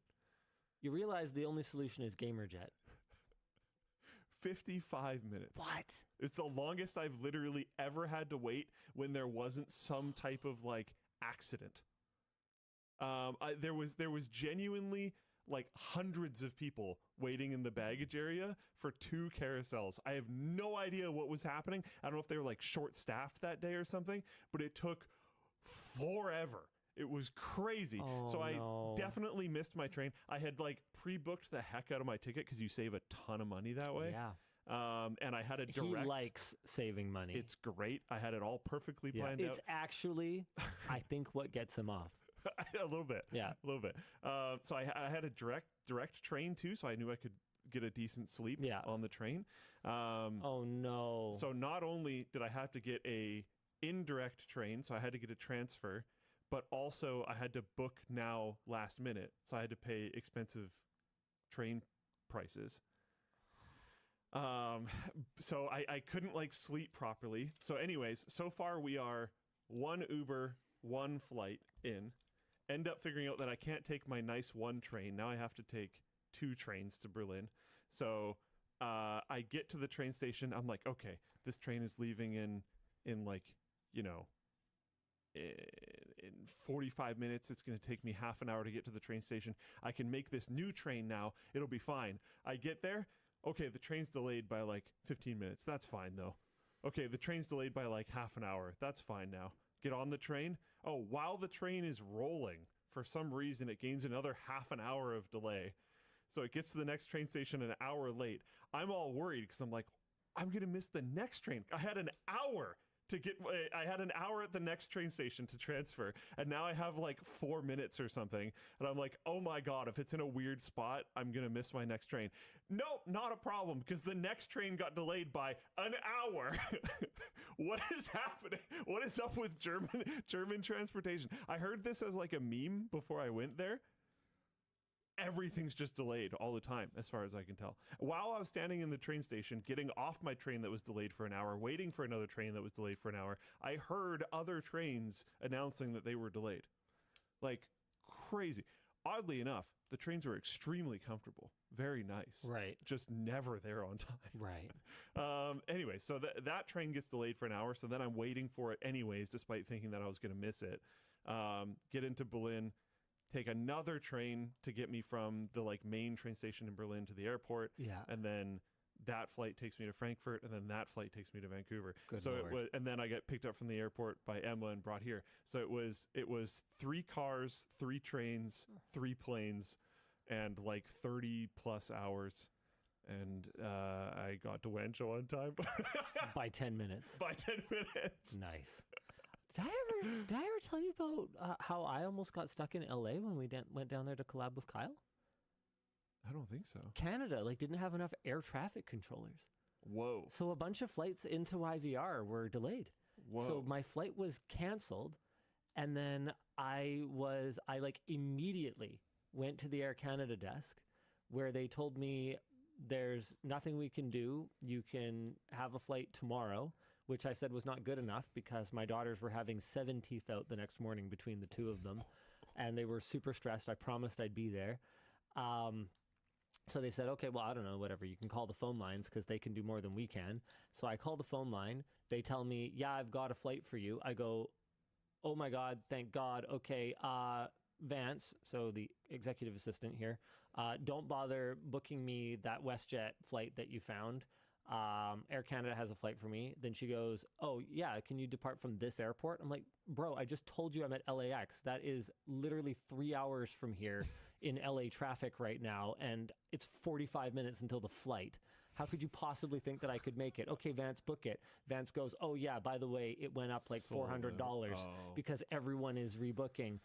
It's like going up by the minute. I'm like, oh my God, book it. And so he books it. I spend $1,200 on a plane ticket from LA to Vancouver. And then the Air Canada rep goes, actually, I've got one for you. And instead of being a connecting one through like Edmonton or something, it's a direct flight, but it's like later in the day. Then that flight gets delayed. So I'm sitting here at the airport. The one that Glenn, one of our shooters, got booked for was canceled again in the like mid-afternoon, and then my evening one left an hour late, but ultimately I like did get here. I surprised Yvonne by being an intruder in our house and coming into the bedroom. I told her I wasn't going to make it home that night. So you just showed up. And I just showed up, yeah. Oh my God. Man, my flight's to Germany for this trip. Yeah. I was talking to Sammy about it because I got my 2 tickets. Yeah. And my second one, so once we landed in, man, I don't even remember where our first landing was, but once we landed there, I didn't have a seat on the second plane. Oh my God. Oh, right. And they overbooked it. I almost didn't get onto the flight. Yeah. So because she sent me my booking confirmation by email, so I thought I had a ticket. So when I got to the counter, I didn't tell the best part of the story. When I got to the counter, I didn't have a seat. Yeah. Because I never checked in. Yeah. Because I was already there at the airport. And I thought that my booking confirmation was a ticket. I didn't understand the difference. I'd never done that before. And so I showed them my booking confirmation. It had a barcode on it and everything. I don't know that I would have thought differently. They let me through security with it. Yeah, even though I would have thought differently. didn't have a ticket. So there was one more middle seat. And they were able to put me in it. The first lady at the counter get on the plane. I'd been at the airport for like 9.5 hours or 10 hours by this point. The first one was like, well, you don't have a ticket. And I was like, what do you mean I don't have a ticket? I'm standing here at the gate, aren't I? How did I get here? Yeah. But then I realized, no, they never actually scanned my ticket. They scanned my passport and they looked at what I had, but they never actually scanned my ticket. So I was never checked in. That's wild. And then the second one was like, move, and like checked for me and was like, okay, no, I got one. Here's your ticket. And I was like, thank you. This actually means the world. Pretty great. Dude, I actually kind of hate traveling. Yeah. Like that was so stressful. I like traveling. I actually really do. I don't like, I really, really hated rebooking those train tickets. That pissed me off. Needing to like pay last minute prices. WestJet wouldn't refund it. Yeah, they have a 0 exceptions within 24 hours. I think it is no refunds. Even if you just booked it 5 minutes ago, they're like no. Yeah, and I was like, bro, if you unbook it now, you could literally just sell it to someone else who also desperately needs to get home. They'll do that anyways. They'll just overbook their plane. Yeah, the thing that saved me getting to Berlin was $1,200 was that I checked in so early, and for some reason they just didn't assign me a seat, but I had checked in really early, so that when it came down to like the seat lottery thing, I just automatically won because I had checked in first by like a lot. Did I ever tell you how I almost missed my play when I went to Edinburgh? No. When I went to see Joseph. Yeah. Oh yeah, we almost missed our plane. We flew into Heathrow, and then our plan was to have a connecting flight to Edinburgh, but our connecting flight was canceled. And the new flight they assigned us was going to be there too late to see the play. Oh my God. I was only there to see Joseph and the Amazing Technicolor Dreamcoat with Donny Osmond as the Pharaoh. And if I wasn't going to see that play, then why was I even there? So we are standing there in the airport, like, can you rebook us? And I'm like, no, we got nothing. I'm like, okay. Okay, so what are our other options? We looked into chartering a private plane because, like, I literally was You already flew across the world. I was only in Europe. And I didn't even actually know this at the time, but it was the last performance. So it was like... I thought you did know that. I didn't know that before we sat down and they said this is the last performance. So I wouldn't have even... I could have even, like, not known, thinking I could go a day later. Anyway, we actually... So, turns out chartering's really expensive, in case you were wondering. It's, very expensive. So, I remember from that one Scrapyard Wars. So we found a train. Oh, yeah, okay. And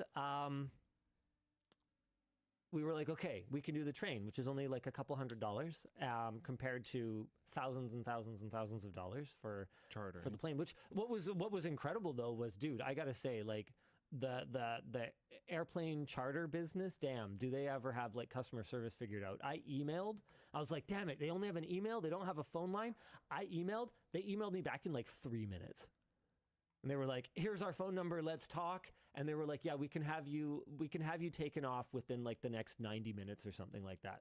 I was like, you just like found one that's nearby? And yeah, we got you. I was like, wow, that's crazy. Anyway, the train ended up running like 2 hours and 5 minutes late, which it turns out means you get your fare for free. So my story worked out. So maybe that's why I ultimately didn't tell the story. That makes sense. Somebody in Full Plane Chat pointed out, in Germany, if your train is 20 minutes late, your ticket becomes a flex ticket, so you can take any train of your choosing. Oh. That is cool. The problem for me was the nice pre-booked train that I had was the one that wasn't late. The plane was late, so I didn't make that train. Right. And then I had to book other trains, and those ones were late, but I had to take them anyways. It didn't matter if I took them later. If I didn't take those specific trains, I would not make it to Berlin on time to take my flight out. A couple people also said, why didn't you just drive? I did look into that.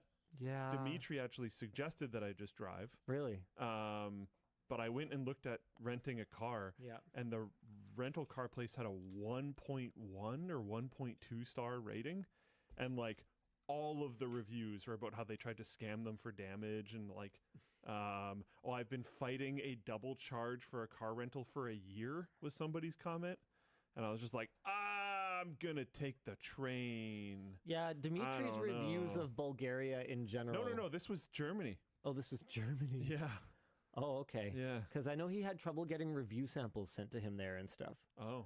Stuff would just get like disappeared. You know, stuff would happen. I'm not gonna say specifically because I don't remember the details, but he was just like, yeah, sometimes it could be a real challenge to get review samples sent there. Yeah, I actually had. I didn't take a lot of public transport in Bulgaria, but like the Bulgarian airport was completely fine in my experience. No direct planes from Bulgaria. Well, my flights, I travel in a really whack way where I do a lot of my travel planning like once I'm already there. So my flights to Canada and back were out of Berlin. And then the easiest way for me to get to Bulgaria at the time was through Munich, not Berlin. So when I'm saying I'm flying back to Germany and then taking a train up to Berlin, I'm flying back to Munich. Yeah. So it was actually like pretty far from Berlin.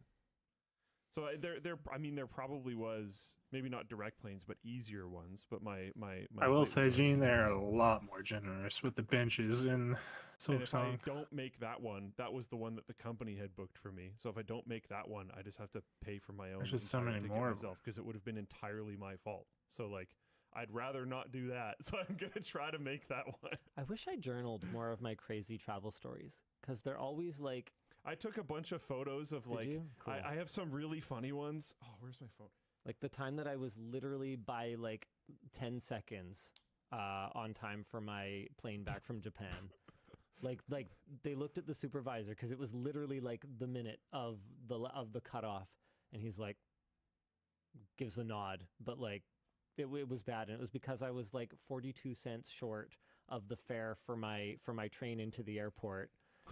And the lady like wouldn't let me go, and I was like, oh my god, I don't care, I don't have any cash, I need to make my plane, but it's Japan. Receptive to negotiation. I'm just gonna. There ain't a lot of flexibility on that. So I like this photo because it's like it's supposed to show By the way, up. it was my fault entirely. It was only because I accidentally left all of my luggage on my previous train, and I had to go to the Lost and Found. I had to catch a later train, and I like picked the wrong one. I like picked the one that left earlier rather than the express one. Anyway. I've done that before. Oh yeah. So it's like, hey, it's supposed to show up at like 13 past midnight. It's going to show up at 1:05. It is 1:08. Oh my god. How does that work? Yeah, that's good math. That's German math. Yeah. I noticed a couple times that it's like the delayed time will be a time that we've already passed. Also, Levain, we were the bridge rolling controls are busted. slow because we're like near the train station. The guy said over the intercom, we'll get there at 1:11, which is later than either of those times, if you noticed. And then 1:11 comes and goes, and we're still rolling. And it like blew my mind that we're within like slow rolling distance of a train station, and they still can't get the time right. Like we ended up getting there like I think 2 or 3 minutes later than the guy on the intercom said, despite being within like jogging distance of the station. So like, here's my question. I don't understand. Here's my question. You got yourself a deal, lady. Now where do you need me? I'm sending Quint These guys are world renowned for watches. Is this like a tariff issue? Is there some kind of border control? I don't know what it is because like literally, I'm just asking questions. The trains in Germany. I'm just asking questions. The trains in Germany were the most comfortable trains I've been on in my life, especially the last one that I took. It had like leather seats, like super nice. Okay, and I was in like the cheapest super saver fare area, and they had leather, like very nice leather seats. Nice. And we're super late. I don't get it. German trains are banned by the Swiss. I am impressed by Swiss are not part of the EU. Oh. Well, I'm impressed by how insane that okay, Dan, what are we supposed to be doing? When the sky broke open. Oh, so did do the that? chains at my Yeah. Okay, cool. I We saw my have future in the some wings weekend of deals for you. It is my divine burden to free this world.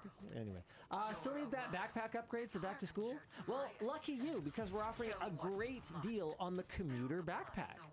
If you add both a commuter backpack and a tech sack to your cart right now at lttstore.com, you will get the tech sack for free. That's right, my friends. Free tech sack with commuter backpack. That's pretty awesome. Add both to cart for discount to apply. Just like that. That simple. Now be prepared for the flood of merch messages, Dan. Prepare yourself. Whoa. But that's not all. Hey, you need something to fill that tech sack up with, right? Well, fortunately, when you add a precision end cap set and a precision screwdriver or precision screwdriver with bit case, you will get the precision end cap set for free. And if you're not familiar, the end cap set is... Wait, where are tools? Okay, can we make a quick note? Under gear, tools should probably be one of our main... Oh, screwdriver. Okay. Yeah, we should fix that. Okay, screwdriver's over here. So the end cap set is... Precision end cap set right here.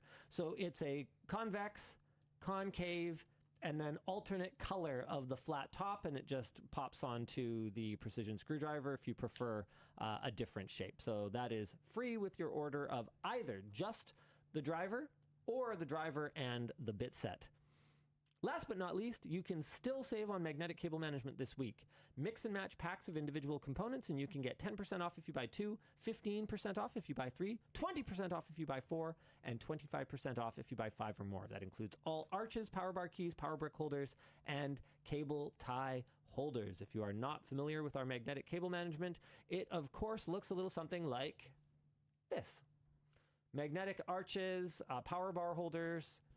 Those have the little key shape thing. These ones are super cool. These are the ones that came to me in a dream and inspired the whole lineup. So they go into the little keyhole thing and then they turn your power bar magnetic. It's freaking awesome. And here's Tynan talking about it. Cool. Shop everything at lttstore.com. Also, we have a very important question to ask you guys.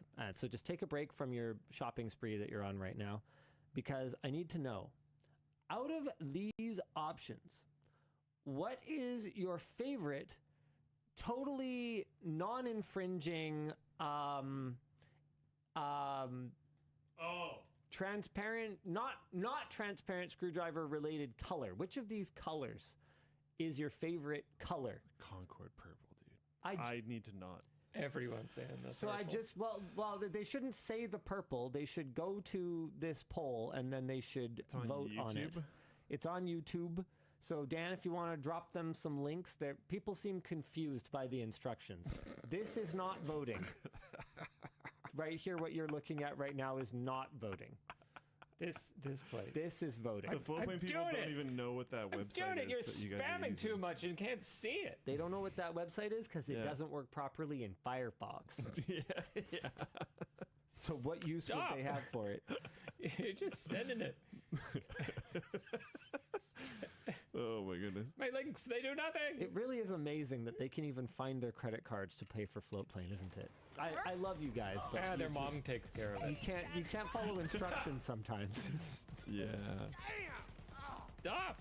Go there! Instruction unclear. Sausage stuck in the door hole. Wow. An unrelated cylindrical object. Okay, cool. Let's maybe do another topic. Let me do a bit of an update. So I got linked to this. by multiple people in the Float Plane chat. Crappy PCB and Dark Eye 2 both linked this, which is hilarious. Someone else in Float Plane chat said that apparently something it has to do with something about the like German car lobby messing with public transport or something. What? Who knows? I don't know. I don't know. But I just thought this was funny. I also wanted to talk about. Actually, wait. No, I think I'm supposed to talk about that later. I'll save that topic for another time. Okay. I think there's a pizza conspiracy going on, but we can talk about it later. A different pizza conspiracy. Yeah, I was gonna say because what very different one. Like, actually. is Dr. Disrespect very involved? different. Or? No. Okay, so not that kind. one. Yeah, a much more serious one. Like I'm kidding. I'm kidding. A lot less serious. Oh my god. You're stressing me out, Luke. You're stressing me out. You're making me stressed. But I think I'm supposed to like talk about it later or something for some reason. Yes, I am. Okay, cool. Anyways, I think I am supposed to talk about how to send a merch message. If you guys want to interact with the show, the best way to do it is to send a merch message. These go to producer Dan, who will put them down there or respond to them or curate them for me and Luke to respond to. All you need to do to send a merch message is add something, anything to your cart. Go ahead and fill out a merch message. Probably do it a little bit better than this. You can pick a color. That would be fine though. You can do that. It won't get curated for sure, but whatever. It'll show up on screen. Yeah, it will. So that's something. And then you go ahead and check out, and once you have paid for your order, your merch message will go to producer Dan, who will then do something along the lines of what he's about to do, which is maybe to read it for us. That's right. That's what I do. Very good.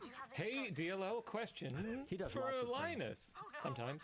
Is there going to be a new winter jacket this year? Oh, hold on. I might have it in my car. What? So Really? maybe do another one for Luke. One second.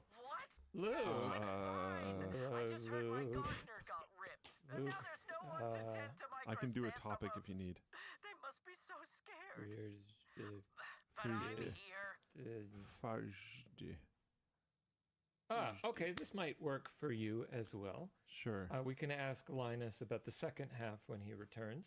How do you feel about so many people having parasocial relationships with you and your subordinates? I know you more than you will ever know me. Also, have you ever owned a pet rat or a mischief?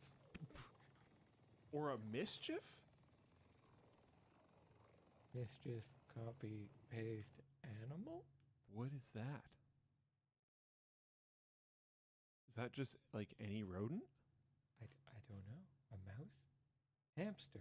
Hamster. Is that like a genus? No, I've never had any of those. I've had dogs and birds. I've not had and fish. I haven't had a super wide range of animals. I guess I've had a rat. A group of rats is called a mischief. Wow. Haha, learning. Not a king, I guess. Thank you, Wikipedia. Oh, that's up, Luke. Jesus Christ. Did you bleep those? Yeah. Okay. It doesn't bleep on my end. You can see the button. Man, what was the question even again? Have you ever owned a mischief? No, but wasn't there one before that? You are drunk. Linus, how do you feel about so many people having parasocial relationships with you and your subordinates? I know you more than you will ever know me. Also, if you ever owned a pet rat, or as we now know, a group of pet rats is called a mischief. Oh, it's this. I think it's weird that people think this is a new problem. That's my hot take. Oh, the parasocial relationships or the pet rats? People only really talk about it now, but like people were hyper obsessed with like Princess Diana, the Beatles.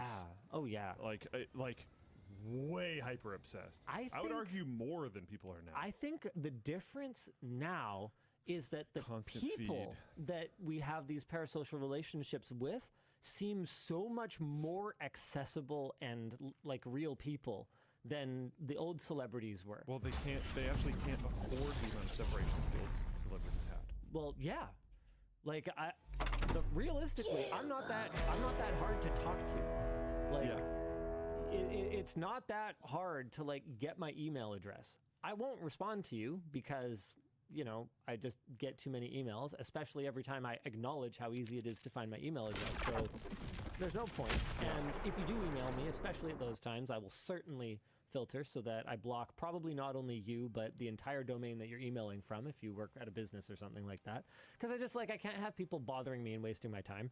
But in terms of like how accessible sort of internet celebrities are, they're super accessible. And not only that, but they're accessible like emotionally, because they have something in common with you other than that they make music you like to listen to, or they sit on a throne that, you know, has oppressed your people for hundreds of years. I've that sort of thing. I've had someone come up to me and like apologize for having a parasocial relationship, and then like jokingly mentioning some things that happened on WAN as a reference for them having a parasocial relationship. And I'm like, man, like we make the content so that you watch it. Like, watching WAN show is not being weird and parasocial. Yeah, there's a difference between like knowing some stuff that happens on WAN show, or like, you know, sometimes they reference like, oh yeah, but I know things that happened in your life. Like, yeah, because I talk about them on WAN show.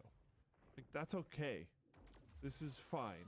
Like, there's a difference between like watching the show. Between that and walking up to me at the airport and sitting down next to me and just like uninvited when I'm clearly in the middle of something, like talking to me without going away eventually. To be clear, as if you're friends. Walk up and grab a selfie. For sure. Totally fine. Yeah. Totally fine. Happy to do that.